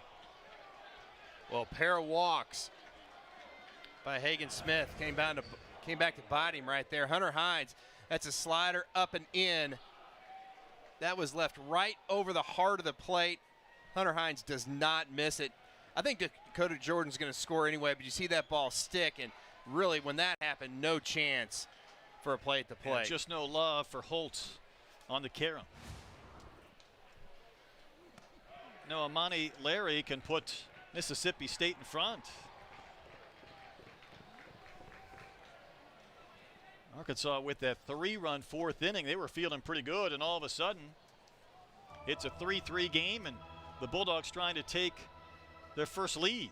Well, I think that what happened on that last batter, one, Hunter Hines is a great hitter. I'm not taking anything away from him, but if you're Hagen Smith, you've got bases loaded. You got nowhere to put Hunter Hines. He throws the slider that normally he'll start down the middle and break outside corner off the plate. He throws it on the inside corner. It breaks right over the heart of the plate. That's Christian Fouch warming up in the bullpen for Arkansas. For a man who'd given up only 10 earned runs all season and more than 7 innings of work, to give up 3 on one swing feels pretty monumental. Yeah, this state team, we talked about how red hot they are. They're in every ball game with their bats.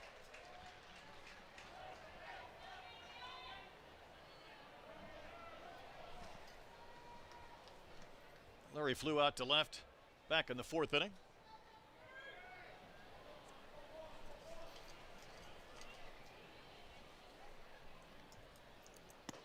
Pitch came in and almost hit Larry, who's been hit by a pitch 16 times this year. Apparently that bat came through the zone. Yeah, I think Scott Klein, the home plate umpire, called that one. That was one of those ones that you almost kind of swing with your body, just trying to get out of the way of that pitch. A little bit high, 2-2. A little bit high, a little bit out.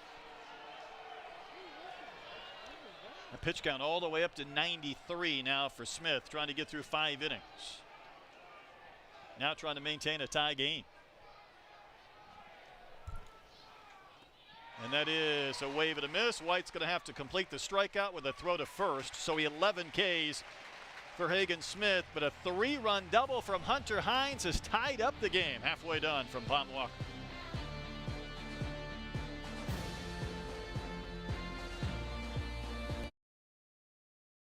There ain't no party like a watch party. Very interesting to see how the committee seeds these teams. We knew they were going to get in. We've got Omaha covered. Pulled off a little bit of a surprise. They are in. Let the road to Omaha begin. Hey, the postseason fast approaching. D1 baseball this week had their projected regionals, and Arkansas is the 5th overall seed. How about Texas coming here? I think that would get the fans excited. But then you see who this regional would be paired with. At 12, Mississippi State, with hosting Oklahoma State, La Tech, and others. This might be the first of multiple matchups between these two teams. Jason Jones, first pitch, popped up, pulled him out there, will make the catch. So a quick out for Steven after seeing his team score 3 runs in the top of the 5th for him. How many pop outs has Steven had so far? We talked about the fly ball outs, but tons of pop outs for Arkansas. Those are those ones as a hitter that just drive you crazy.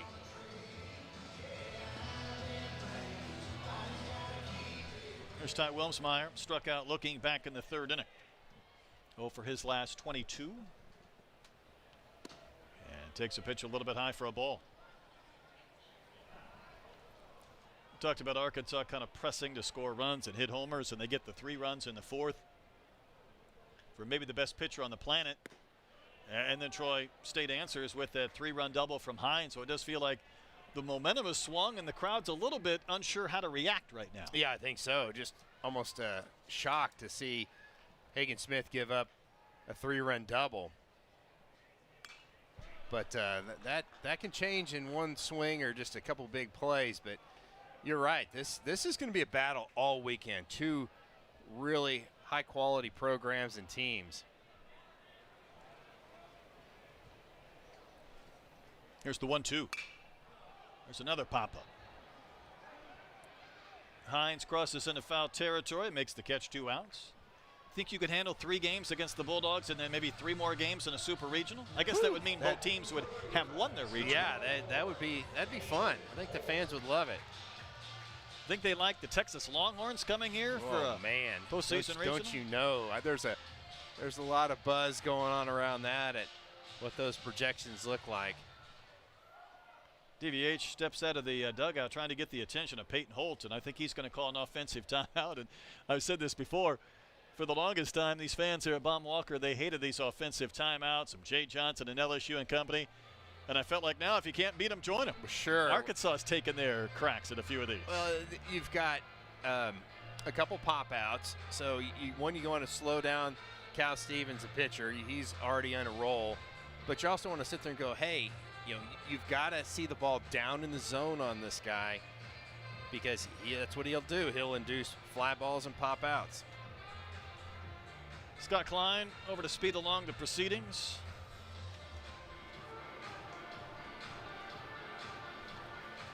Holt has popped to second, flew out to center.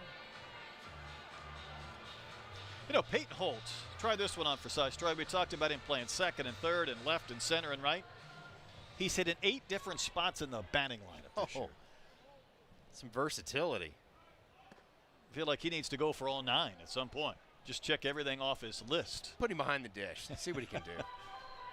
I'm just talking he's batting leadoff and yeah, second but and I third. think he could catch as well, too. He probably could.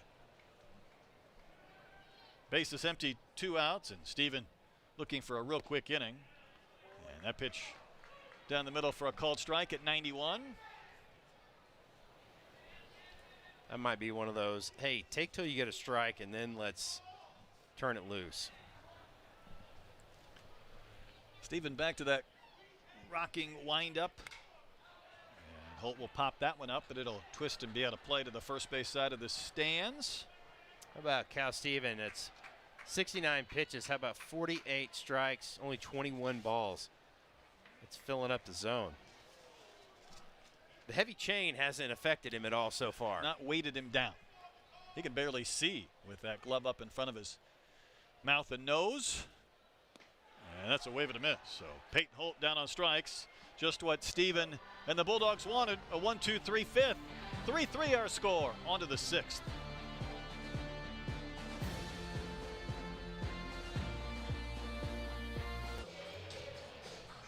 Arkansas had the 3-run fourth, and State had the 3-run fifth. And they're going to chase Hagen Smith, Troy. That's it for Hagen at 93 pitches, and Christian Fouch on to throw here in the sixth.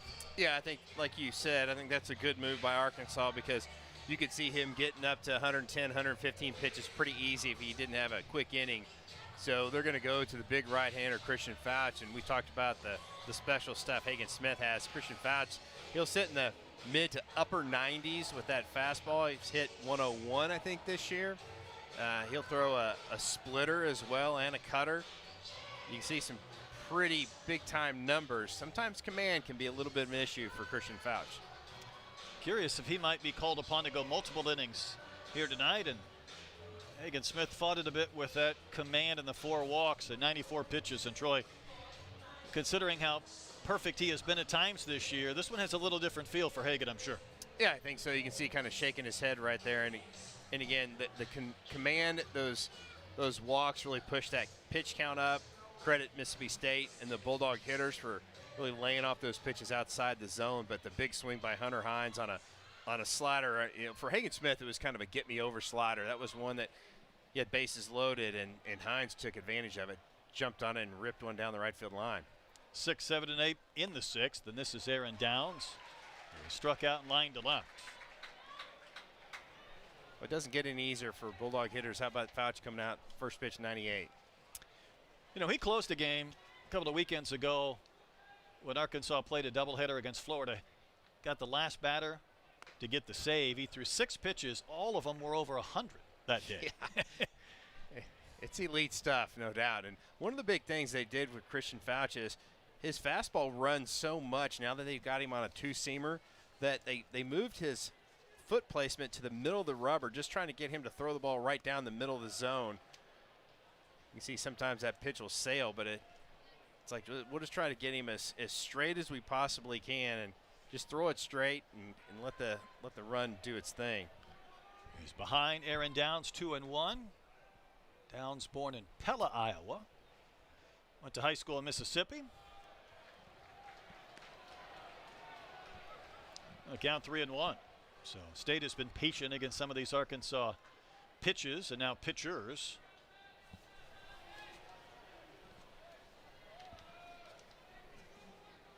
Identical totals 3-4 and 0 through 5 innings. Stroke to right. Holt back on the run. Gets turned around. And somehow he made the catch.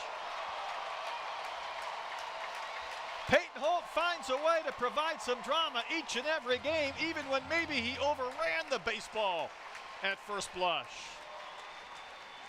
Are you kidding me? Talk about an acrobatic play. A ball smoked 108 miles an hour off the bat. It just continued to carry. He used every inch of that glove. You talk about catching that one out into the webbing. Watch where this ball is caught. He barely keeps that ball in his glove. That is a sensational play, but poor Aaron Downs, he just absolutely smoked that ball. Pulling him to second. Stovall's there, and it's going to be a couple of quick outs. There's a word I use about Peyton Holt all the time, and I'm not going to stop. It's moxie. Yes. I mean, the kid's fun to watch. The Wild Stallions playing some right field. He's just a winner, and he's one of those guys. He's going to force you to play him. He's going to force you to bat him in different spots in the lineup, and wherever you need some help, you'll probably find him defensively. That one looked like it hurt, though, on that fall. And it was an absolute acrobatic play. Sure was. And this is Logan Kohler. He singled to begin that 5th inning and scored on that 3-run double from Hines. He got things rolling there. Little Elm, Texas native. Started at Oklahoma in 21, couple of years at Memphis. 11 homers last year and didn't find that home run stroke until this past weekend. There's a chopper to first. And McLaughlin will take it himself to end the inning. You know, Troy, pitching goes together with defense a lot, and we saw that play from Peyton Holt. To me, this season has been defined by pitching, but I think it's the defense that we need to talk more about, considering some of the amazing plays that we've seen this year, even going back to opening day and Ty Wilmsmeyer in center.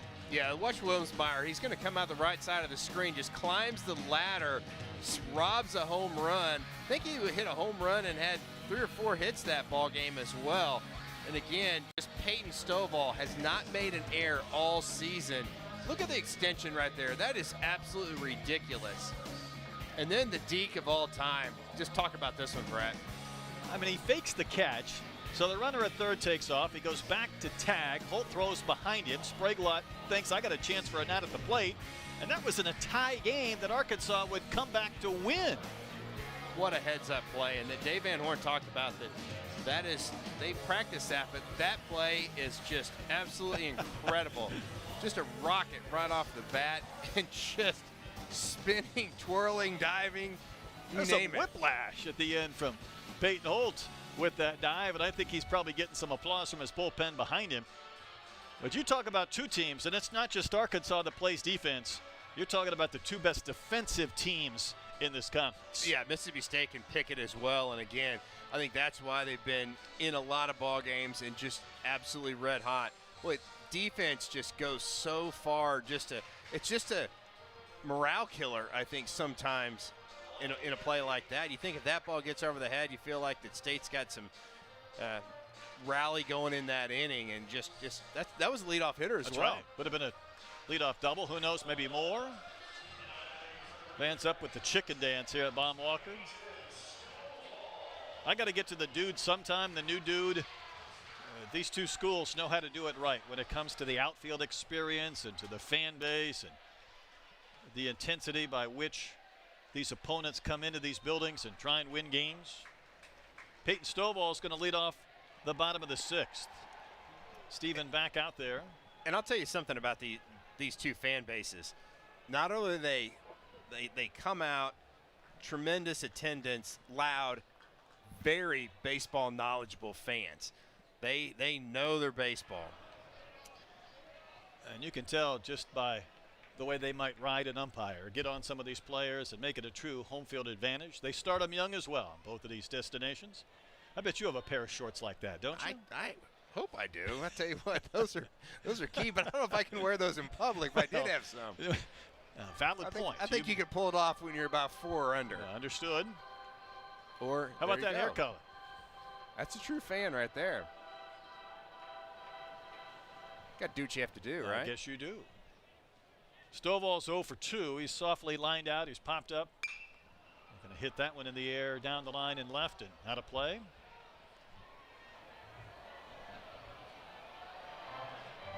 A couple pitches ago, you saw a really good changeup by Cal Steven, and I think that's why he's so tough on those left-handed batters. We talked coming into this ball game, lefty's only hitting 151 off the big right-hander. Just his 75th pitch, working here in the bottom of the 6th. And Stovall's going to send one down the line and left. Chance on the move. Will he get there? He is going to make that catch, covering a lot of ground. I thought when it went up, maybe it would fall one way or another, but Chance makes the play. Yeah, I think he was shaded that way, especially with 2 strikes. And you can see that Cal Steven gave Bryce Chance a good big point, said, hey, thanks for the help over there. Cal Steven, again an Indiana native, Purdue transfer. Got to be enjoying his time here in the SEC. And here's Jared Sprague-Lott, the former Richmond Spider. I just killed a spider up here. Speaking of that, we need to get all the kinds of exterminator insects out here. Most innings pitched in the SEC, though, belongs to Cal Steven. And you can see why, Troy, with how economical he has been, how deep he's going to get into this game. Well, when you don't walk very many guys and you get a lot of pop outs and fly ball outs, you know, that's a way to stay in a ball game for a long time. Boy, how big of a starter is he for a bullpen? Sprague Lott squared to bunt. Steven really reacted in a frustrated manner as he missed up and in. Kohler, the third baseman, is playing deep, and again, he's crashing when he see those Razorback hitters square, but if you get one down, you've got a shot. Now he's going to creep in just a little bit. Sprague Lott drives one in the air to left field. When this one lands, the Razorbacks will be back in front. Into the hog pen. Their second homer of the game, and Jared Sprague Lott takes Cal Steven deep.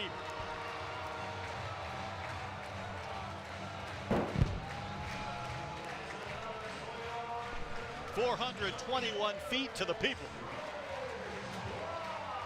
Boy, talking about squaring one up, Sprague Lott got a hold of that one.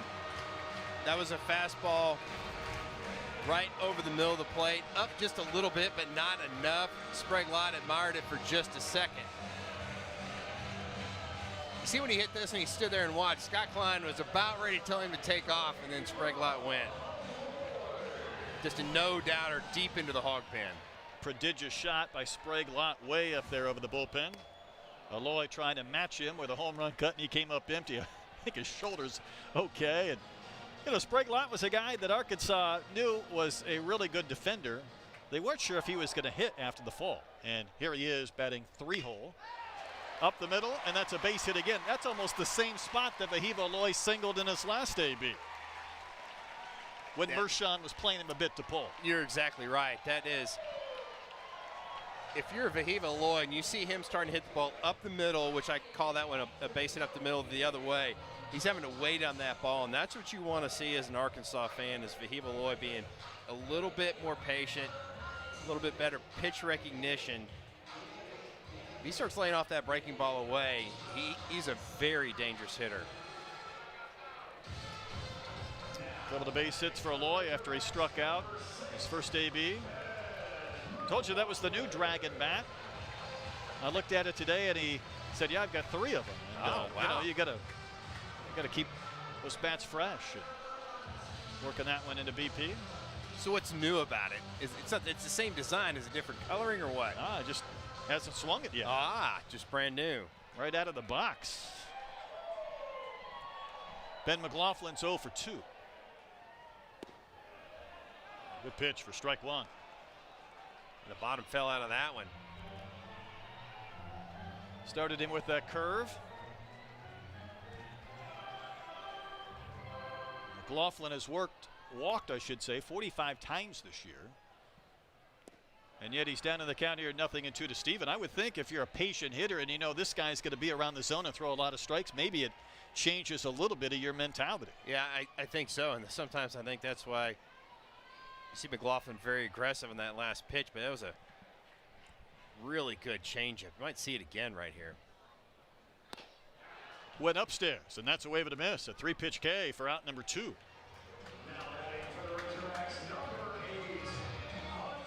Six strikeouts for Steven. Steven threw a couple breaking balls. I think maybe a slider and a curve on the outside corner. Had Hudson White down to 2 strikes, and then threw the fastball up and didn't quite get it up enough. See if he doesn't go back with a breaking ball down and away right here. Yeah, White's homer was 408 feet back in the 4th inning. It put the Razorbacks up 3-0, and I'm sure there were more than a few fans here that thought, well, that's enough for Hagen Smith and company.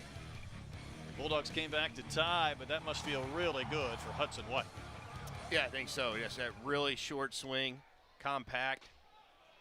I think Hudson White thought he was getting something off speed, and he got the fastball right there. But good location, down and away.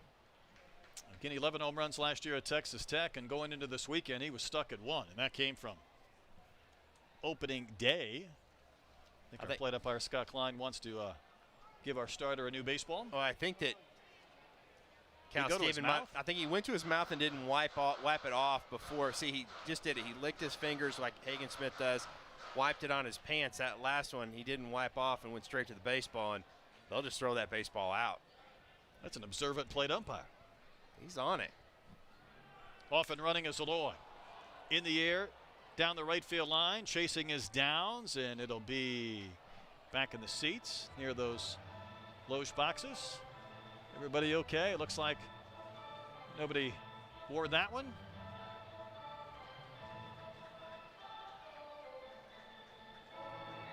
Aloy was on the move right there.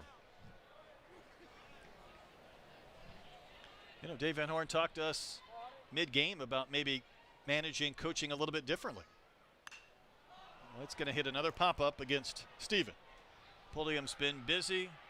He'll make the catch, and that will end the inning. So the Razorbacks strand a runner, but they get the lead back on the home run from Sprague Lott. 4-3 Arkansas through 6.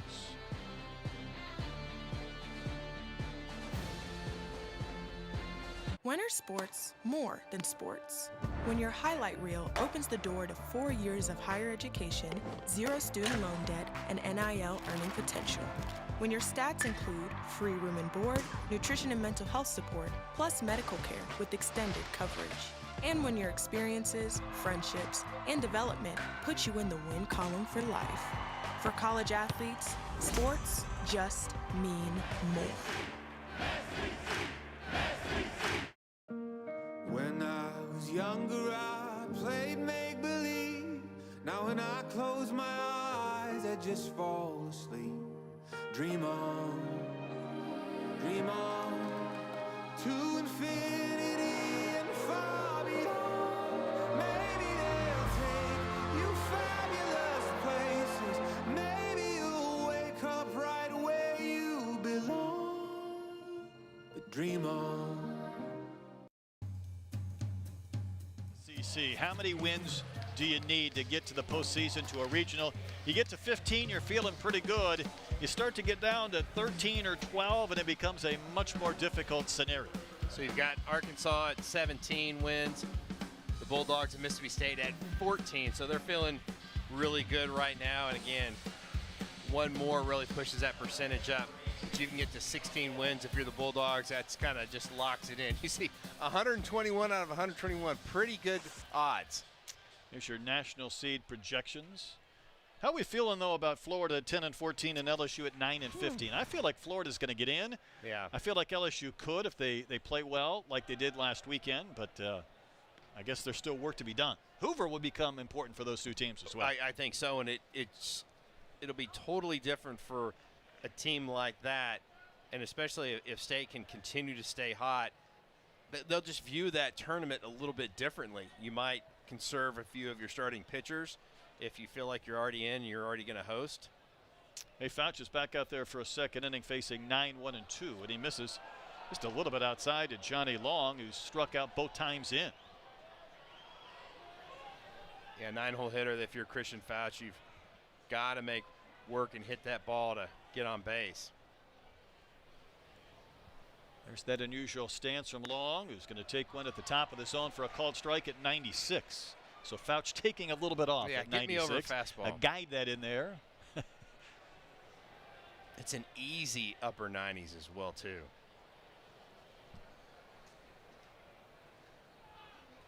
Two-one pitch is tap foul. Well, that's a great play by somebody in the State dugout.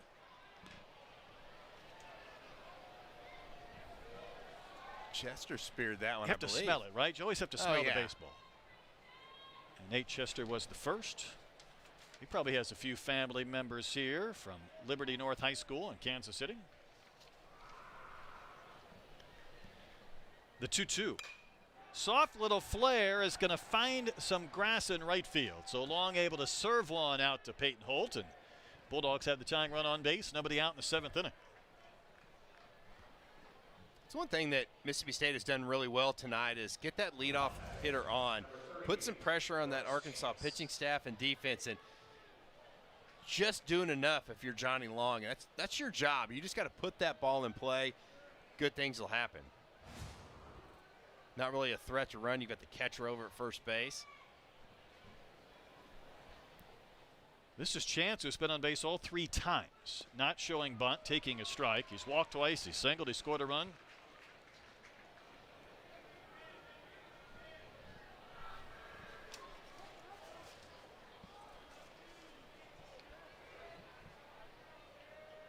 27 starts a year ago for Chance. More playing time this season. And that one is down and out.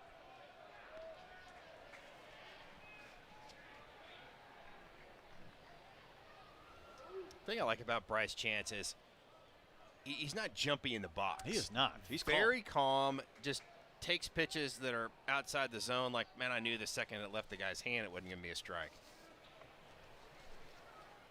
Fouch's pitch, up and out. Try to throw a cutter right there. You know, we talked about power. Arkansas came in the 11th in the conference in homers, and they've hit a pair today. State is 12th.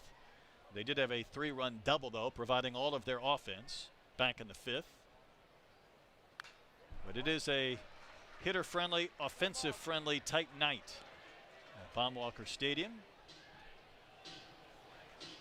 Tell you what, coming into this matchup, if you would tell me there'd be 7 runs in the game, I'd say, boy, that feels a little bit high. Well, we're at 7, and I don't think this score is going to hold up one way or another into the 7th. I think there's more offense to come. The 2-2. Fouch gets the wave and a miss. Was that the splitting? That's the splitter. That is a difference maker right there. We got to see that one again. You talk about a ball that just completely falls off the table. It starts in the strike zone, and look at the depth on that thing. That is sick. Well, that's a helpless swing when you go after that one. Oh, Glory not moving with much intensity at the time being.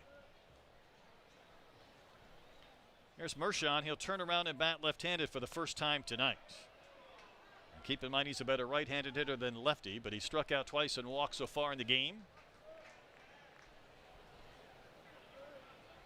He's going to be a guy that's going to be really tough to double up unless it's a ball hit right at one of those middle infielders, especially from the left-hand side.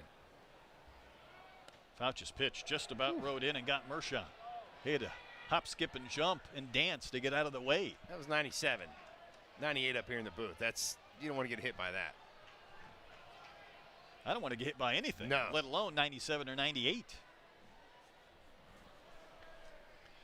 1 on, 1 out for the Bulldogs.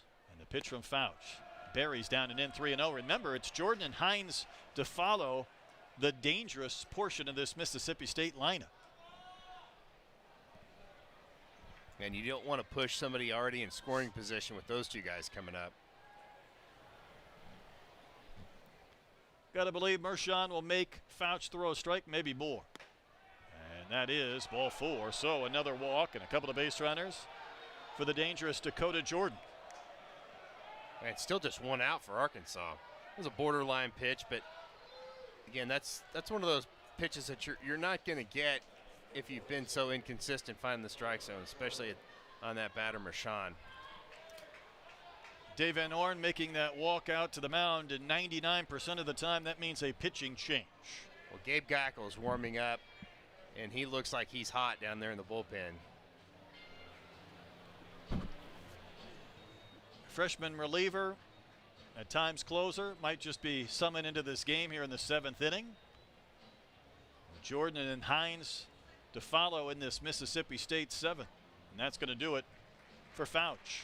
Indeed, a pitching change. We'll step aside, come back with Gackel in a key situation in this game.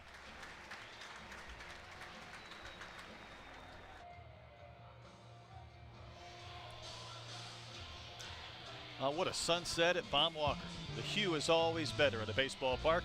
Hey, Sunday, the Rally Cap crew will break down the week that was in baseball and softball with highlights, analysis, and interviews. Also get you set with a look ahead of the upcoming week's best matchups. Coverage begins at 9 Eastern, 8 Central on the SEC Network and ESPN app. They've taken the SEC softball tournament into the final couple of days at Auburn.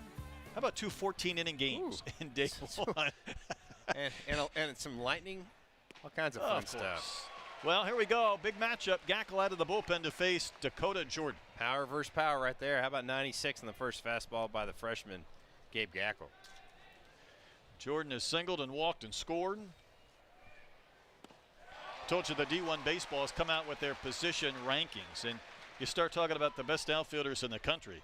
There's a Montgomery from A&M 1, a Lavalette from A&M 2, and there's Dakota Jordan number 6 in all the nation. Oh, I think so. He's the real deal. 0-2 pitch, buried in the dirt, smothered by White. You know, the one thing Gackle was able to do early in the year, and I give anybody credit for doing this, certainly freshmen, was stranding inherited runners. I think the first 17 that came in against him that he received, he left stranded. He's trying to do that here in a key situation. Jordan is strikeout prevalent, and he's just going to take a fastball painted on the corner at 96. Well, the kid just has ice water in his veins, and that is a fastball absolutely dotted on that outside corner. You could not walk up and place it in the catcher's mitt any better. You can see Dakota Jordan, he thought it was out right on that outside corner. Big, huge strikeout by the freshman Gabe Gackle. Well, here's Hines with men on base again. The 3-run double in the 5th.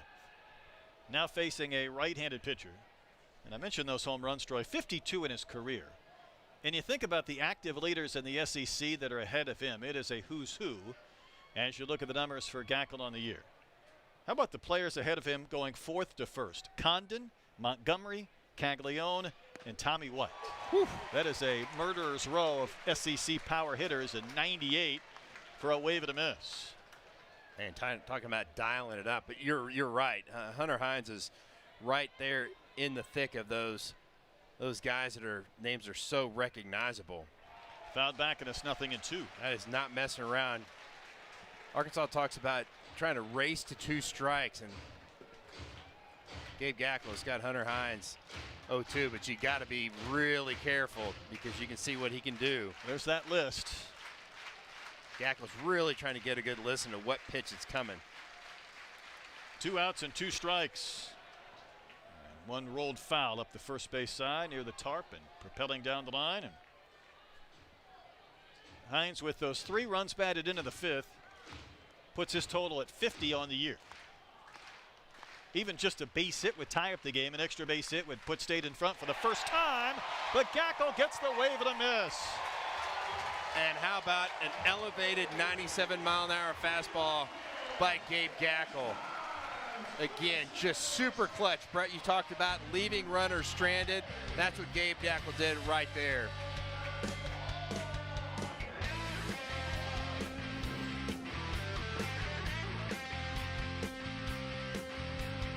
Don't just attend college, experience it. Learn by doing, because this matters. And this. Oh, you know that matters. This does too. At Mississippi State, you can make a global impact, starting right here at home. Our close-knit community offers you the opportunity to change the world. Mississippi State University, taking care of what matters. When are sports more than sports? When your highlight reel opens the door to 4 years of higher education, 0 student loan debt, and NIL earning potential. When your stats include free room and board, nutrition and mental health support, plus medical care with extended coverage. And when your experiences, friendships, and development put you in the win column for life. For college athletes, sports just mean more.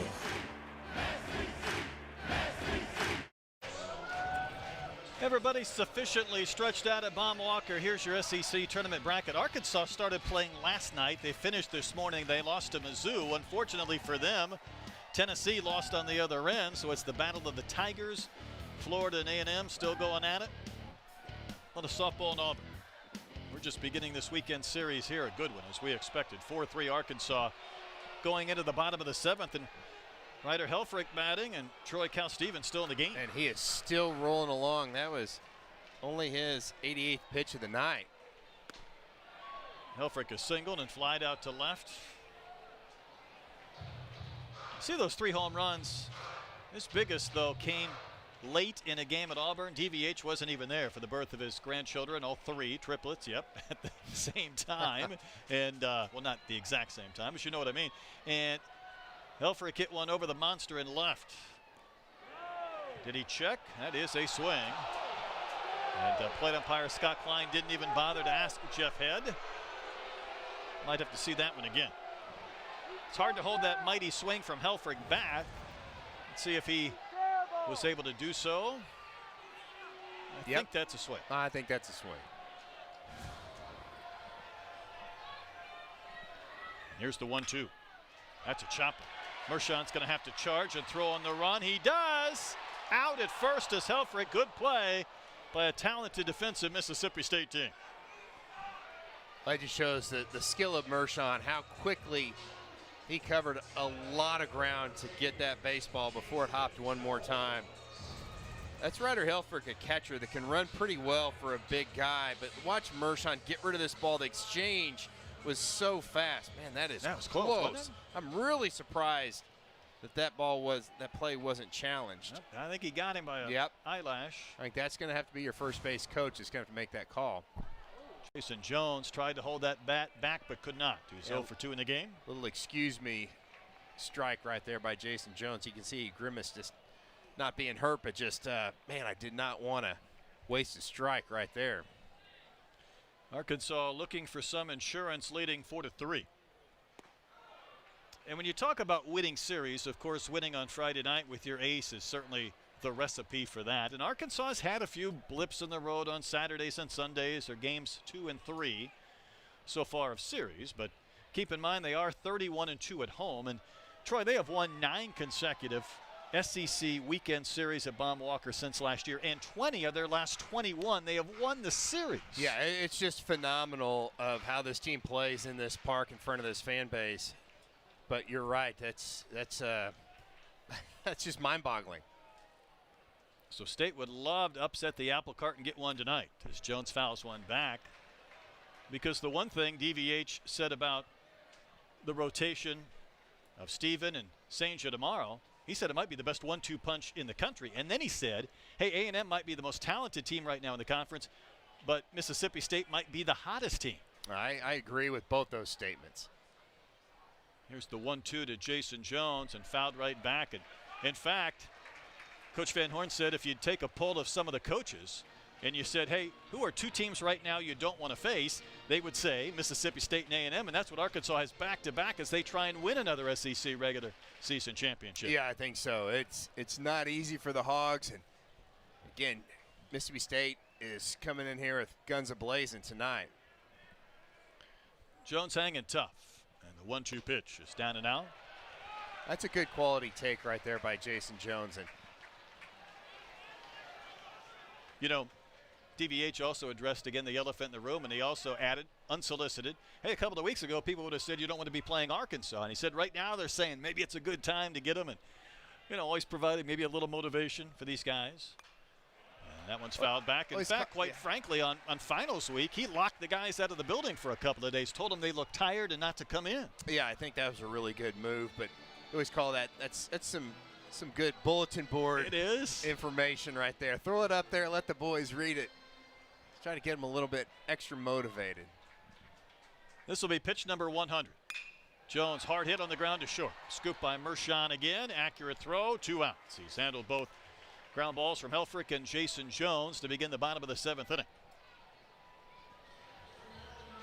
Well, that's why these teams play so well. The defense is just next level. See the line on Cal Stevens. Again, you talk about a quality start and going deep and saving a bullpen. My goodness. One, he's given his team a chance to win the game, that's your number 1 goal, but also eating up innings. This is going to be pitch 101. The irony is it's not an official quality start because he's given up the 4 runs. True. But regardless, he's been efficient and effective and trying to give his team a chance in the 8th or 9th to come back and tie or maybe win. Wilmsmeyer's 0 for 2. Long sets up outside, and the pitch is a breaking ball up and in.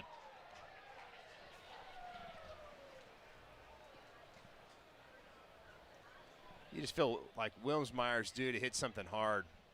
May not get a hit out of it, but just at this point, he just needs to square something up.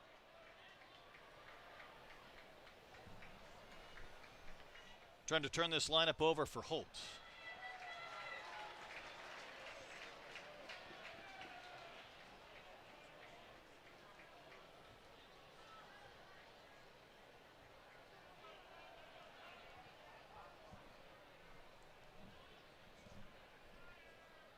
Here's the pitch. Another pop-up. Bingo cards have plenty of those tonight. Hines with room. Inning over. Arkansas goes in order. Sends this game to the 8th. Bulldogs down a run.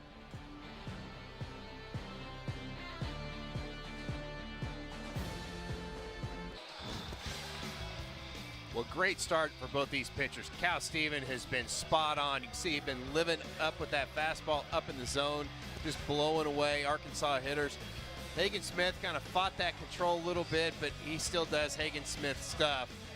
And just, again, one of the best pitchers in all of college baseball. With 2 men on, Hudson White lifts one out into the hog pen. Arkansas felt like they had a pretty good lead, but then in the 5th, after a couple guys on, bases loaded, Hunter Hines hit a bullet down the right field line. That's going to score all 3. It's going to knock the game up right then. That ball gets stuck in there. Dakota Jordan comes around to score. He's fired up in the 6th inning. Sprague Lott hits a no-doubter out into the hog pen deep for a 4-3 lead right now for Arkansas. I already said victory. That's not quite there yet. Nope, not yet. Omani Larry's going to lead off the 8th inning against Gackle. There's another one popped up, but it should be out of play. Gackle inherited a couple of base runners with 1 out in the 7th, facing Dakota Jordan and Hunter Hines. Got a couple of strikeouts. Looks like everybody's okay. Someone got a baseball. And I think you used the term ice water in the veins of the freshman Gackle. And there's a nice article on him this week in Hog Sports. And DVH used the term calmness about him. And I think those go hand in hand. That one just missed. Yeah, that breaking ball is well off the plate.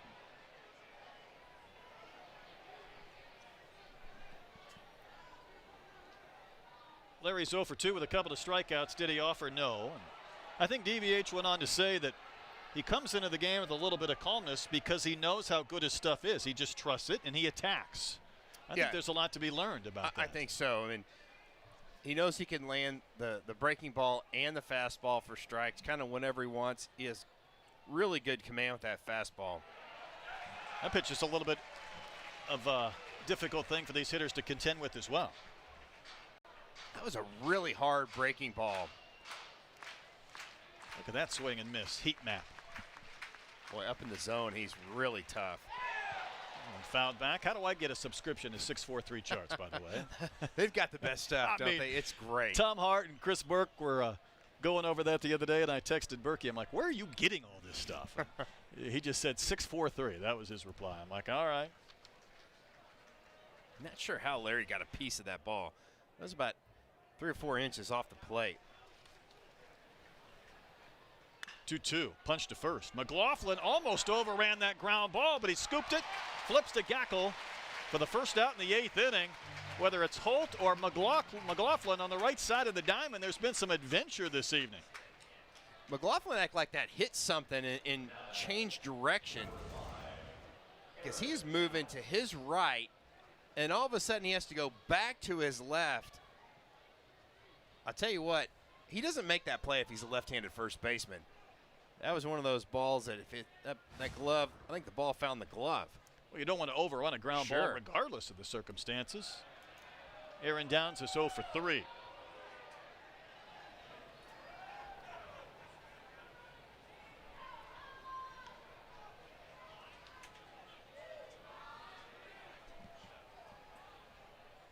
Downs will take, and it's a little bit up and in. Gackle, the 3rd pitcher used by the Razorbacks tonight. Hagen Smith, 5 innings. Fouch went an inning and a 3rd. Season numbers for Aaron Downs.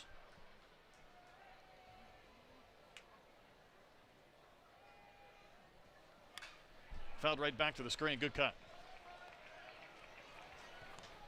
I mean, that's just real impressive by Gabe Gackle. He's 2 balls, no strikes. You almost kind of feel like you don't want to walk this batter, and then he just comes back and just pumps a fastball right in the zone. Missed a little bit off the corner. Gackle was selected by the Reds in the 20th round of the draft, and keep in mind when you normally tell the scouts and teams you're going to the college ranks, they don't bother with that pick, but they took a flyer on him anyhow. Perfect game had him ranked 40th in the country, 10th right-handed pitcher in the class. There's a chopper to third. Sprague-Lott's going to have to hurry. Fields and throws on the run, and the ball gets by McLaughlin and rolls towards the tarp, and it's behind the tarp. Holt has to retrieve, and the Bulldogs have a runner in scoring position with 1 out.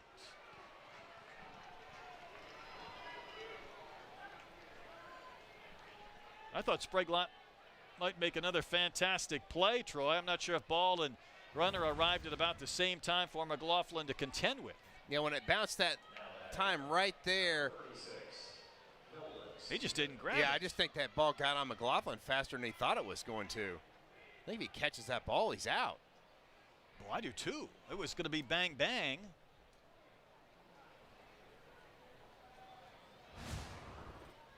TVH coming out to talk to Scott Klein. I think he made the motion like replay. What in the world would they be replaying? I'm not really sure. Was he saying something about it's not like the runner was, unless he was running inside the baseline, that might be what they want him to look at.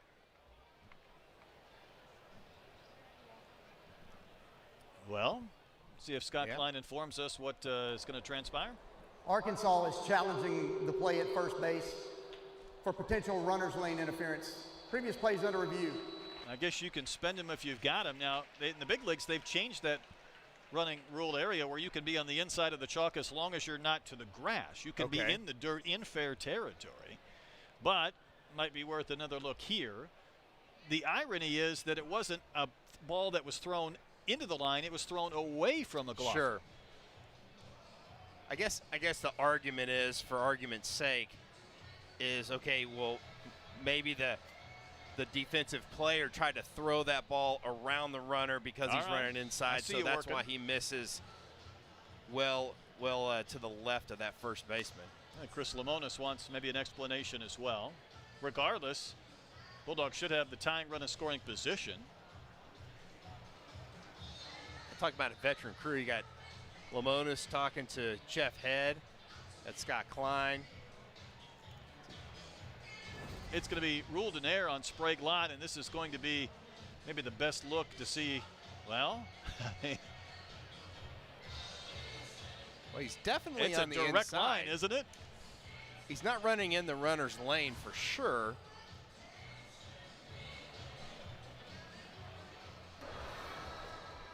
After review, the safe call at first base is confirmed. There you go. Arkansas has 1 challenge remaining for the game. Well, State's going to go to their bench and pinch it as well for Pulliam. Nolan Stevens is going to bat.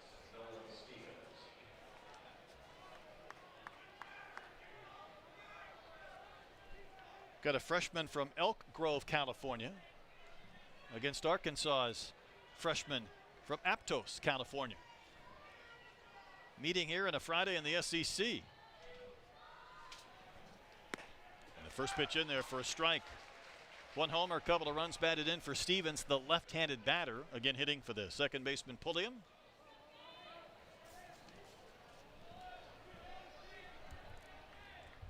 Base hit should tie the game here in the top of the 8th inning.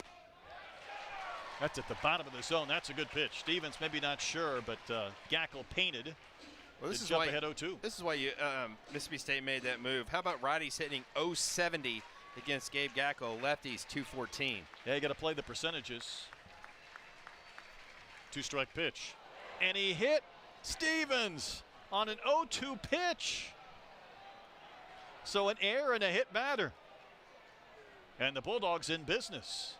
Yeah, you don't want to do that anytime. Boy, you hope that Stevens is okay. He just didn't give, of course, and then you wear that one flush. And Gackle providing, did that get him on the hand? I thought it got him more on the shoulder, but it's hard to see from our vantage point. That one doesn't feel good at all for Stevens. Man, I talk about taking one for the team. That's a fastball up and in. Oh, right off the wrist, I think. Yeah, almost got him on the watch if he was wearing one. Boy, Troy, that's a really big miss, isn't it, 0-2? I don't think there's any way you're coming up and in on that. No, that's just a big-time miss. Gosh, I hope that didn't do something and break a bone in there. That was really scary. Still just 1 out for Arkansas. 8 and 9 hitters due up, and Logan Kohler is going to bat. Remember, again, he had 3 homers in the last couple of games this weekend.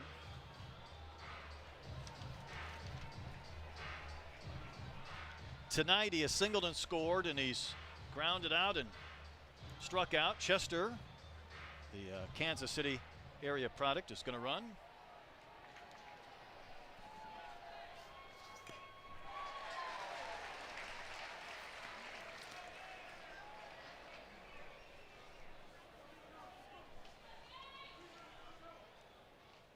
Outfield playing around towards left against the left-handed batting Logan Kohler. That one came way in. Something off. I think that was a cutter right there, 89. You see defensively, you see where Wilmsmeyer, the center fielder, there's a couple steps in that left center field gap. A pretty good pitch. That was close. Gackel didn't get the call on that outside edge, so it's 2-1. That's a difference maker. 2-1 or 1-2.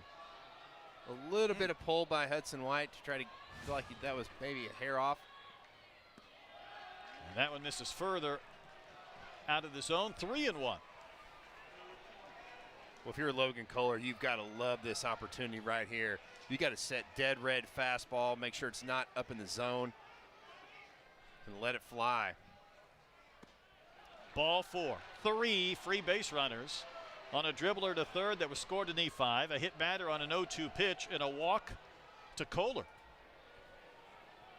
Well, what you've done is now you've got the 9-hole coming up. Unless you get a double play right here, you're going to flip that lineup over to Bryce Chance, who has been having a real good game. How about a pair of walks and a single for Bryce Chance? Johnny Long with a base hit his last at-bat. Yeah, flared one out to right after striking out in his first 2 ABs. Gackel working from the windup now and runs one just outside for ball 1.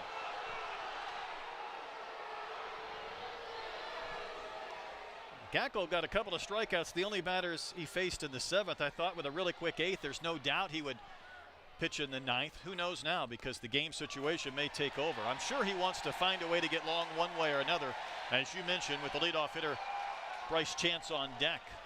How about 1-0 breaking ball on the outside corner? Boy, that one again missed badly on the location from Gackel. I just overthrew that breaking ball right there. Johnny Long's going to be patient. He's going to say you got to bring that ball into the zone. –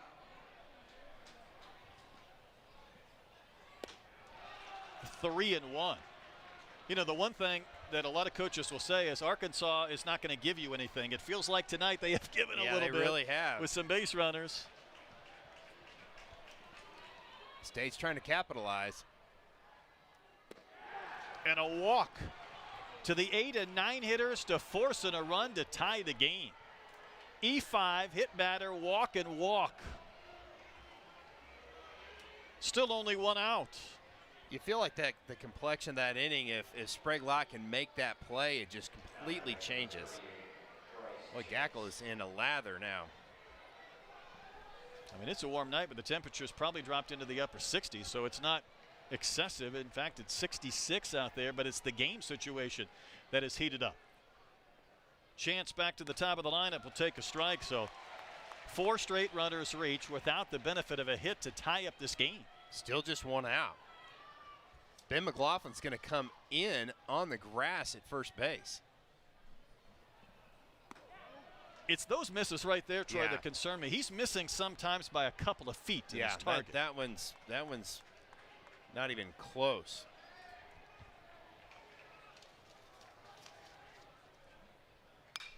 Chance is going to pop one up, but it's not going to stay in play. A pop-up would be huge for the Razorbacks, but that carried back up on top of the roof above us. And Brett, you said it earlier, Bryce Chance is a guy that does not strike out much. But only 11 on the season. Although he did strike out back in the 7th. Going to drive one to center field, sending Wilmsmeyer back. This should give State the lead. The catch is made. Chester's going to tag and score. The throw to third is not in time, and Mississippi State's in front 5-4. And they have 2 runs this inning without a hit. Yeah, the free base runners have really hurt Arkansas. That's a great at-bat by Bryce Chance. You can't strike out, you can't pop up, and he didn't do either and smoked one out to center field. Well, now the lead is gone, and Mershon has a chance to provide a little bit of cushion for Mississippi State. 2 walks, 2 strikeouts for Mershon tonight.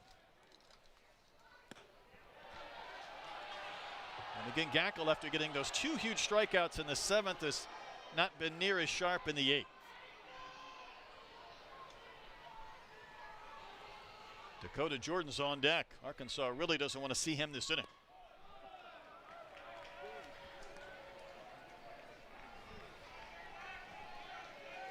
Where the Hogs have been so good with Hagen Smith on Fridays and sometimes Fouch or Gackel. Tonight, Mississippi State has given them everything they have wanted and more. I think that's a swing. It is. Says our plate umpire, no appeal needed, 2-1.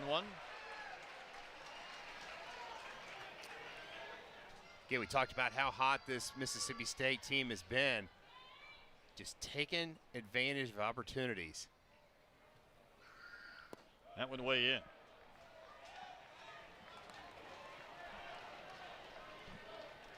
So a walk would load them up for Dakota Jordan. Arkansas has had activity rolling in their bullpen. 5-4, Mississippi State in front. Mershon trying to add to it. Or the pitches. I don't think you can stay with Gackel much longer, can you? No, I think that might do it. And there's Dave Van Horn out of the dugout. 3 walks, a hit batter, and an error this inning. And Dave Van Horn about to make a pitching change. Uncharacteristic night for these Razorback pitchers. Give Mississippi State and their hitters credit for causing a lot of problems. 5-4, State in front. Back with a new pitcher right after this.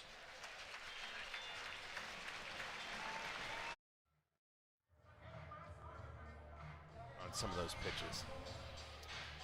Each team has had a 3-run inning tonight, but it's the 2-run 8th for Mississippi State without the benefit of a hit. It has pushed the Bulldogs in front, and now a chance to add to it. Will McIntyre summon out of the pen with 2 outs. Well, you know you're going to get strikes if you're Arkansas out of Will McIntyre. That's definitely one thing he will do. See the 58 strikeouts. He does have the ability to get the strikeout. Been scuffling a little bit. I think a lot of teams have been sitting on that outside cutter. You might see him try to throw a few more fastballs in to try to keep the batters for Mississippi State from diving out over that plate to try to get to that outside cutter. Here comes Dakota Jordan. Bases loaded, 2 outs. Jordan has singled and walked and scored. He struck out a couple of times tonight. Struck out against Gackel with a couple of runners on and a chance to deliver a big blow. Well, he gets another opportunity. Bases loaded. 2 outs to face McIntyre. Dakota Jordan hitting .500 on the season with bases loaded. That one not close. 4 pitchers have been used now by the Razorbacks this evening.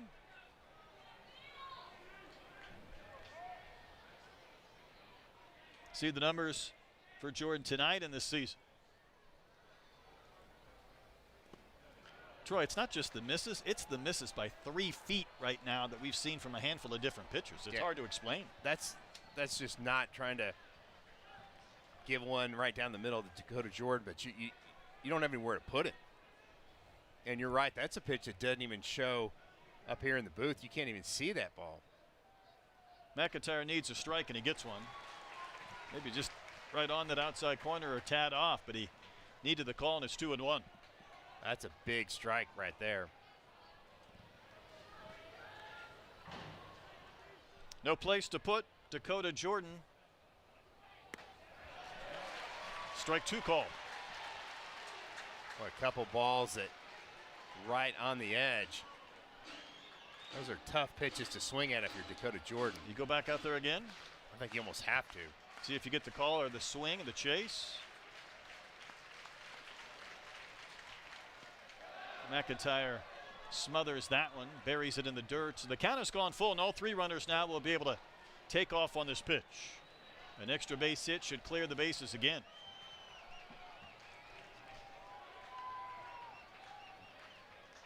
Couple of runs in the inning for Mississippi State, but a chance for more. 3 balls, 2 strikes.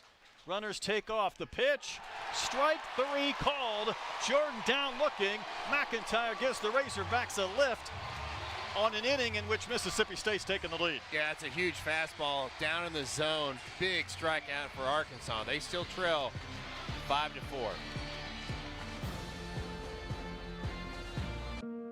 When I was younger, I played make-believe. Now when I close my eyes, I just fall asleep. Dream on to infinity and far beyond. Maybe they'll take you fabulous places. Maybe you'll wake up right where you belong. But dream on.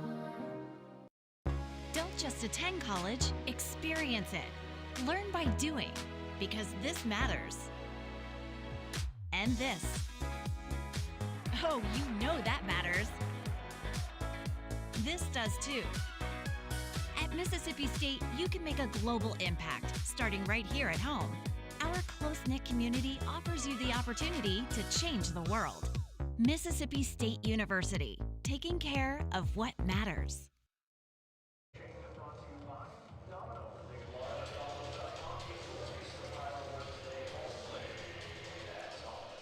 Cal Stephen was in danger of maybe being on the hook for a loss. Now he could get the win after 7 strong innings, and he turns the lead over to Tyson Harden. Yeah, Harden's got some really good stuff. He's going to sit mid-90s with that fastball, throws the slider, curve, and the change. Numbers have been really good for Harden. He has given up 22 hits in 24 and 2/3 innings, but he does have the 22 punch-outs. So a guy that can get you on the swing and miss. And batter's hitting 250 off the right-hander.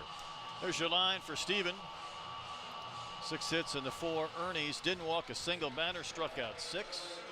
Certainly competed tonight, got 7 innings for a man who came into the game leading the SEC in that category. Now cheering on Harden.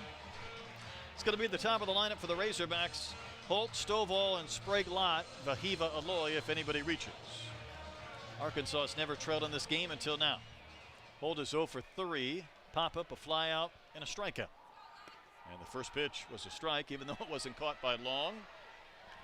Well, Tyson Harden, another one of these Mississippi State pitchers, has really seen tremendous improvement. Last year, in 15 appearances, had an ERA almost of 13. It's down to 2.19. Quickly got ahead 0-2, and that's always bodes well for a pitcher. You get 0-2 and you feel like you're in pretty good shape. But yeah, some vast improvements. Sometimes it's just the confidence. A lot of times the stuff is there, but just the consistency to throw everything for a strike. Not close, 0-2.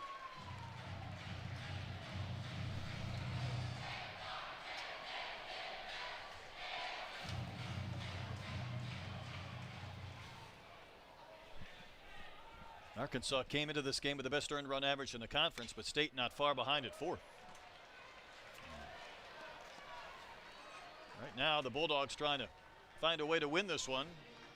Mershon, the shortstop, really swung around in the hole. A lot of space on the right-hand side. You've got Pulliam playing right up the middle. I think they have a different second baseman on, don't they? Soft flare to left for a base hit, and Peyton Holt starts the 8th inning with a leadoff single. That's what you got to do. You got to get some base runners on.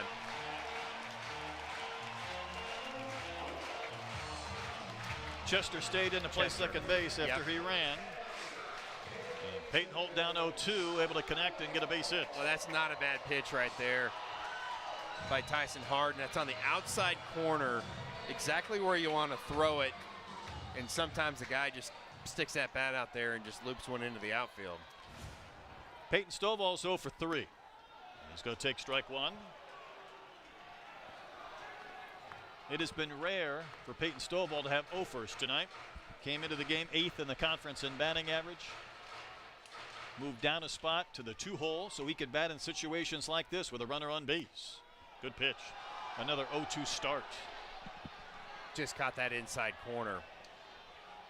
It's a great pitch. He goes outside corner with the fastball, inside corner to Stovall does Harden.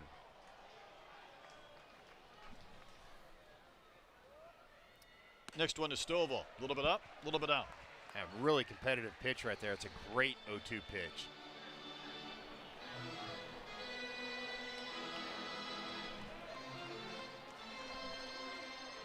Big pitch here for Harden and the Bulldogs. Up by a run, bottom of the 8th. And the pitch to Stovall. A little bit down, 2-2. I think if you're Peyton Holt over at first base, you've got to try to read maybe a breaking ball in the dirt right here. They call it down angle. Sometimes out of the pitcher's hand, you can tell if that ball's going to hit the dirt, and you want to break and try to steal a base right here.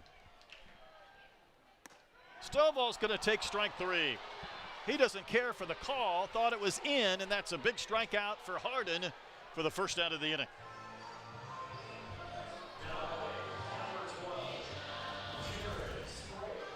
See if this one looked in. Yeah, I think so. You can see Johnny Long, the catcher, kind of pull that one back just a little bit.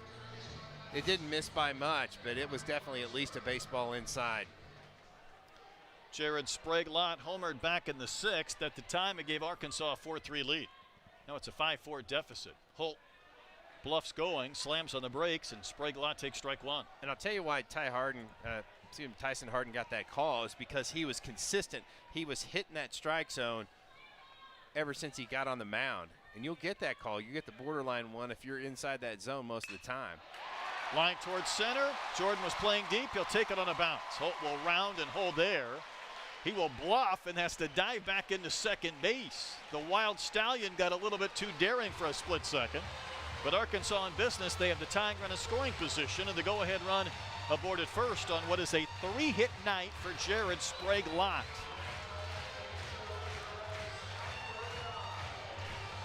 Just not trying to do too much right there if you're Jared Sprague-Lott. So Aloy's hit singles in his last 2 at-bats. To the exact same spot. Yep. And I think both pitches have been fastballs. You might just see Tyson Harden throw multiple breaking balls away against Aloy right here. Leads this team with 11 home runs. And he was trying to make it 12. He nearly toppled over towards his own dugout on that swing. Tell you what, Vahiba Aloy's most dangerous, and he's trying to shoot that ball to right center field. Base hit could tie up this game in the bottom of the 8th inning. And that one is down and out. Aloy does lead this team in runs batted in.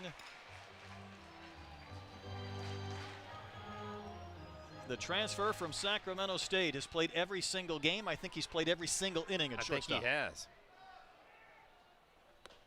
And that was a pitch to hit. Came up empty. Yeah, again, he's trying to pull that outside slider. You might see Harden just continue to keep moving that pitch off the plate right here. Harden to Aloy.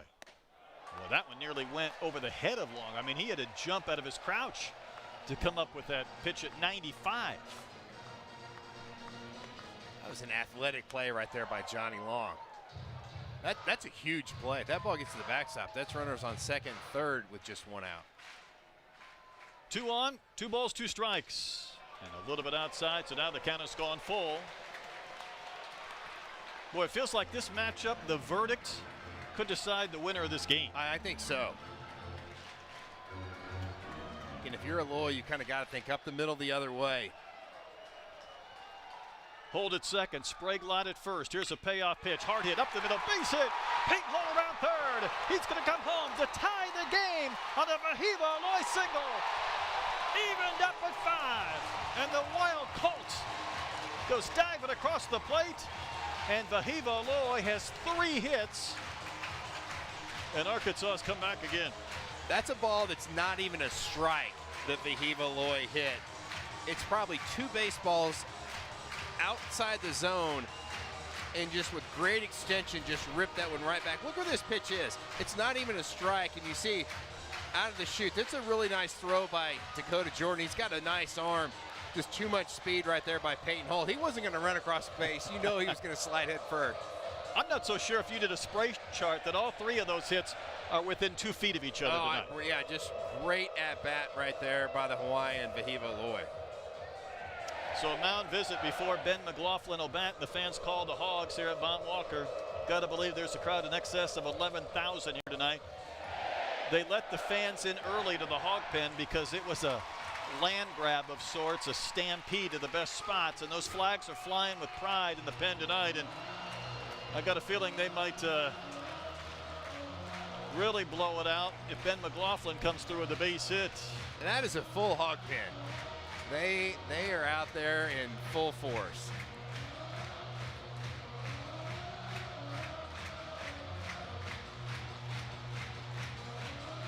You get a workout flying those flags, don't you? That's right. Either way this game goes, this has just been a great ball game. I know it hasn't been the cleanest, but back and forth, it's like a heavyweight fight. Just body blow after body blow. It has that Friday night feel with the exception of maybe a few more runs than you would anticipate. Now McLaughlin's 0 for 3 with a couple of strikeouts. And that's a pretty good looking pitch, but maybe down, I'm guessing, for ball 1. That bottom really fell out on that one. 5-5 game in the bottom of the 8th. Sprague-Lott with average speed at second base.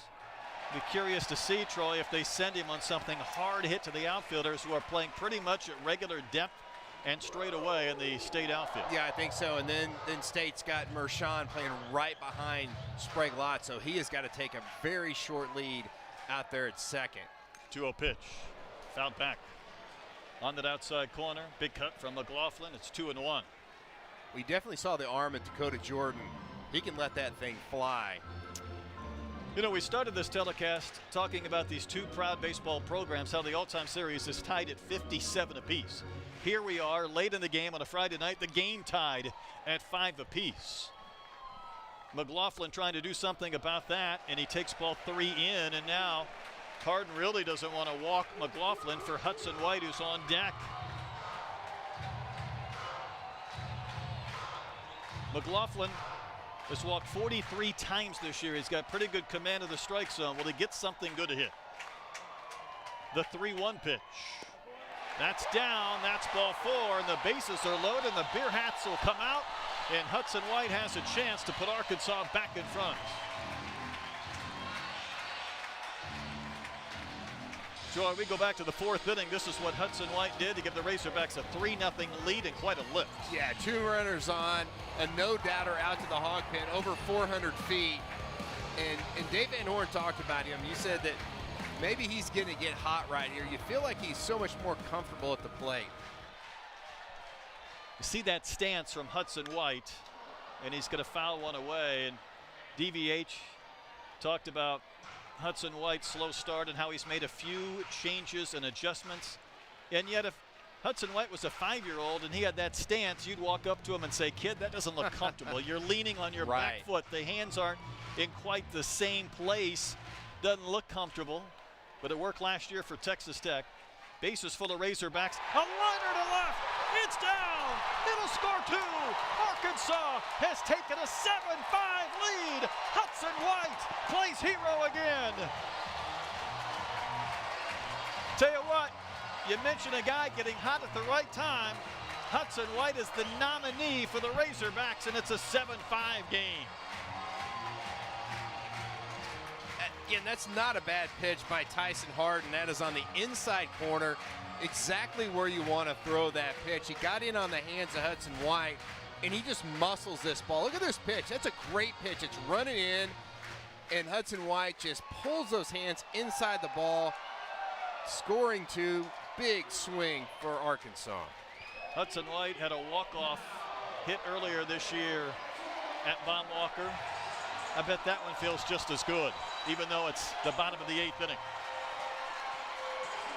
And look who's going to pinch hit. Kendall Diggs has been bothered by a shoulder injury, and DVH told us before the game he wasn't going to start Diggs. We watched him take BP, and he looked pretty good. I know he's probably not feeling 100%.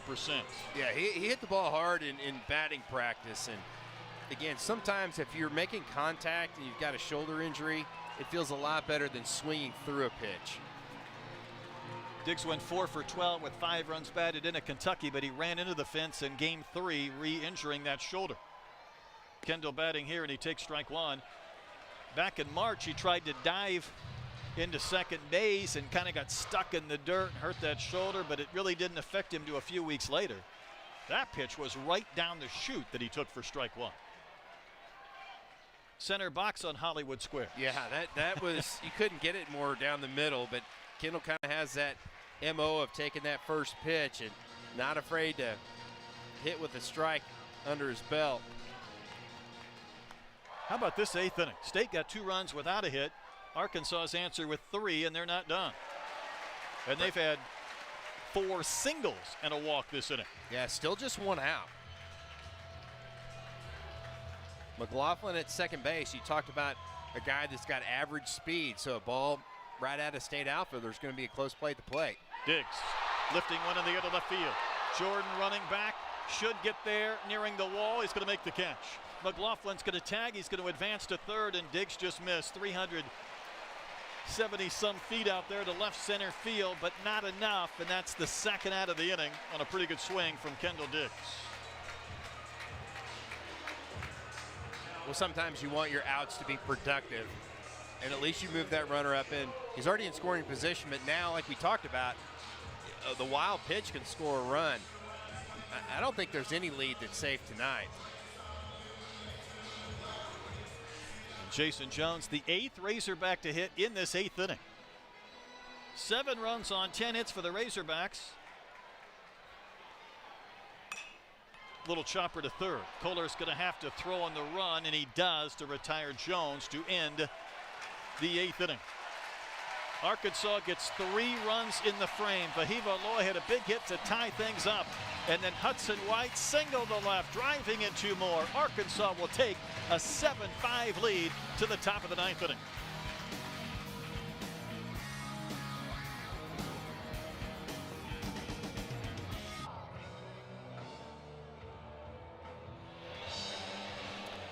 It's a busy line score. Arkansas with a 7-5 lead going to the 9th inning. 5 hits for State, but they've also stranded 10 runners in the game. Does not get easy for Will McIntyre. You've got Hunter Hines leading things off. You see what Arkansas has done in those games decided by 2 runs or less. In some senses, they've specialized in those this year. And Hines will take one outside for a ball. 3-run double in the 5th. Struck out with a couple of runners on in the 7th. And he was the only Bulldog not to bat in the 9th. You get a couple of veterans here, and Hines and McIntyre. McIntyre faced just the 1 batter last inning. Well, he gets the wild wave and a miss by Hines. Because Arkansas didn't get that extra run, just 1 base runner this inning brings the tying run to the plate for State. And the Bulldogs have not homered yet in this game. They've had plenty of traffic. And the pitch is on the corner at the knees for a called strike. I'm not sure Hines agrees. Boy, just caught the bottom part of the zone.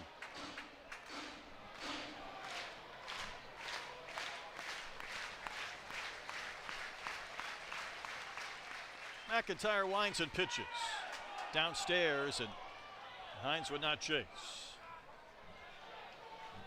Stovall playing a few steps out on the grass in right. Outfield around towards right. At first out of an inning you feel like would be really important to Arkansas's success in the 9th. And it's a little bit down and out. The count's gone full. I tell you, I think Scott Klein's zone has been really good tonight. Do too. It's been really good. I know Arkansas fans haven't been that happy with it, but super consistent. Hines has taken the count full to begin the 9th inning. He's going to take ball 4, and Arkansas's nemesis tonight, Troy, has been the free base runners. Yeah, that has been their kryptonite so far, and the Bulldogs have done a great job. Like you said, only scratched out 5 hits, but boy, they've taken advantage of those free base runners. That is 9 walks tonight in addition to a hit batter. You want to know why Mississippi State has stranded 10? Well, Arkansas has put 10 free base runners aboard. And this is Amani Larry, who's 0 for 4. Strike one to start the sequence. We know Hewlett is closed. We've seen Gackle close. They've used Gackle already. I'm sure they'd like to see McIntyre get through this inning, but he jumps ahead of Larry 0-2. That's a good job by Hudson Wyatt right there to catch that ball close to his chest. It still was a strike. Hunter Hines has a super safe lead over there at first base. 0-2 pitch. Just out, pretty good take, and the fans trying to insert themselves into the proceedings and influence Scott Klein, who again has had a really good zone this evening. His zone's been on the money. But credit these State hitters, they have not chased many times just off the corner. If anything, there's probably a few times they've struck out on pitches that have been borderline that they have not been willing to swing at. Yeah, that's right. I totally agree. Very disciplined at the plate. It's a big pitch right here.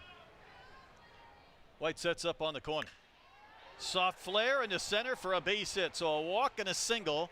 And the Bulldogs have the tying runs on base. And Arkansas can't find somebody to shut down an inning to maintain a lead. Arkansas has Gage Wood in the bullpen. Looks like he's hot. That's just a good swing on a cutter that's right over the plate. That's a cutter that McIntyre throws. He does not want to try to go to full count. It completely split the plate right down the middle. Downs is 0 for 4. He reached on the one-out error in the 8th that kick-started a two-run inning without the benefit of a State hit. Where Arkansas would love a double play ground ball right here.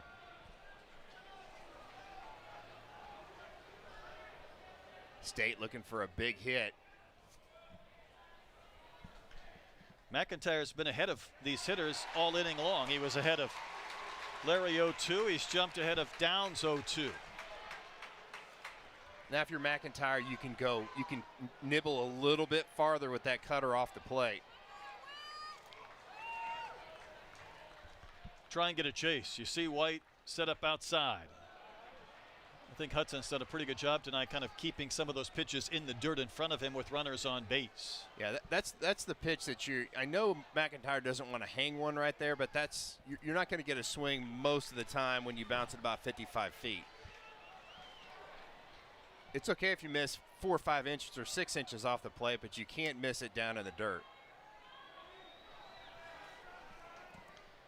Hines at second, Larry at first, and nobody out in the Mississippi State 9th inning. And Hudson White's working that pitch comm over as the timer drifts down to 3-2 as McIntyre pitches. Fouled away. Came back with a fastball.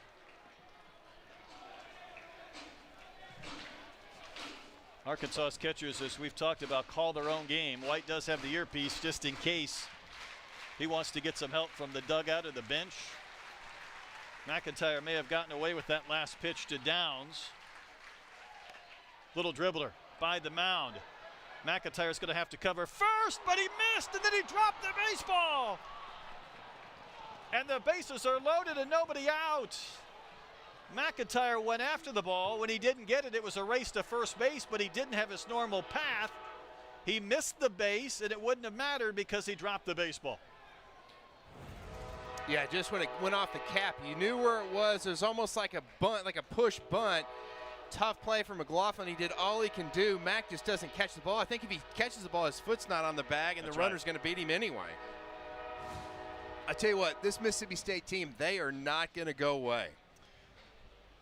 And they got 2 runs without a hit in the 8th. It's been walk, single, and I think that will be an error as well. So McIntyre is out of the game. State looking for a big 9th inning. Arkansas making a pitching change. Don't go anywhere.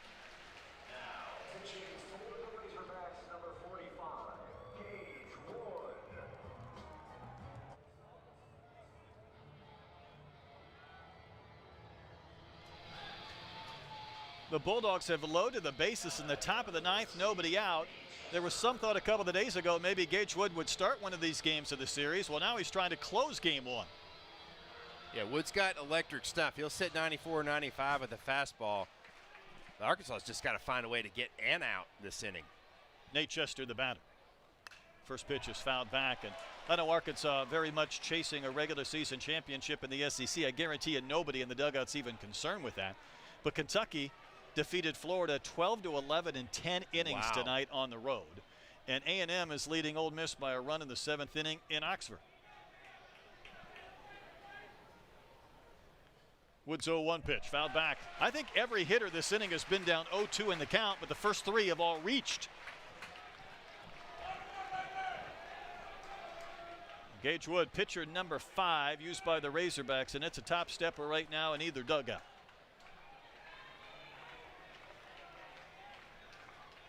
Arkansas could really use a strikeout. That's a pretty good 0-2 pitch, but Chester, of course, would not chase. And that's what I think State's hitters have done all night. They have refused to expand the zone, and that's why Arkansas has been so giving with the walks. I think so. You got to credit Mississippi State. They've just done an outstanding job just spitting on those pitches that have been outside the zone. Chester's going to pop one up into shallow center. This could almost be an infield fly. In fact, I think it should, but Stovall's going to make the catch. I think that's got to be an infield fly. Yeah, I think so. I'm really shocked that that was not called. You know, all the runners were on top of the bases, so there's no really chance. I guess you could have let it drop. You let it drop, you throw to third, and you throw to second and whatnot. That's a huge out for Gage Wood in Arkansas. Huge out because it's still a 2-run game, and now a double play would end it. Logan Kohler, the batter.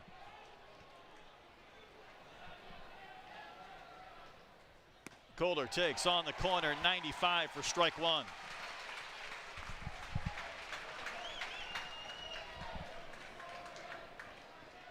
Hines, Larry, and Downs, the 3 base runners for the Bulldogs.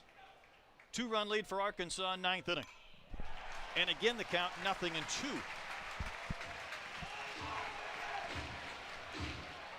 Is it just me, or is Kohler seems like he's well off the plate?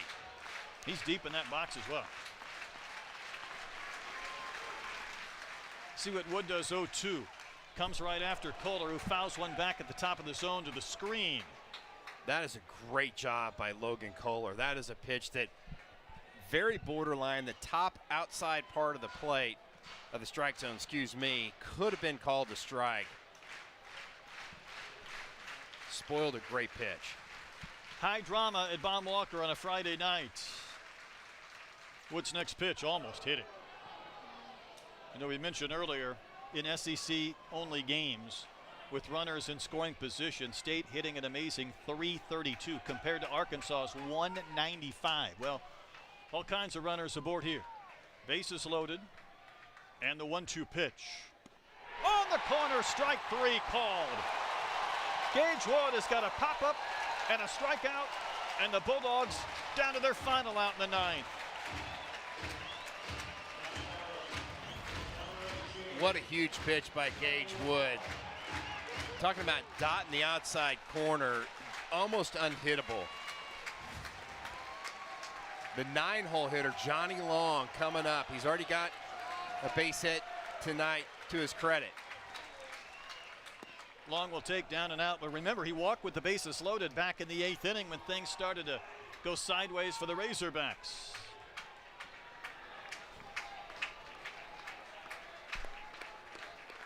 Fans aren't sure if they should cheer or take a moment of calm. Strike called to Johnny Long. Johnny Long's having a conversation with Scott Klein. That was, again, right on the outside corner, top part of the zone. Mississippi State down to its final out. In the air to the first base side. McLaughlin is there. Game over. The Baum Walker mojo in full effect tonight. The Hogs walk the tightrope and pull out a 7-5 win. They're 32-2 at Baum Walker. And this one was a test and a battle between 2 good ball clubs. I think you summed it up right, Brett. Was a battle. Mississippi State gave Arkansas all they could handle and then some. I'll tell you what, this is going to be a great series. Big win for Arkansas. Mississippi State doesn't have anything to hang their hat on. kept their head down. They played a great ball game, and it's going to be fun to see what's going to happen Saturday and Sunday. Indeed it is. What a game tonight. The Razorbacks pulled out a 7-5 win. Back at it tomorrow for game 2. 5 o'clock, 6 o'clock. 6 o'clock. 7 o'clock Eastern. So for Troy Eklund and our entire crew, I'm Brett Dolan thanking you for tuning in. Once again, our final score, a wild one tonight on a Hagen Smith start. The Hogs take down Mississippi State 7-5. So long, good night from Baumwalker Stadium.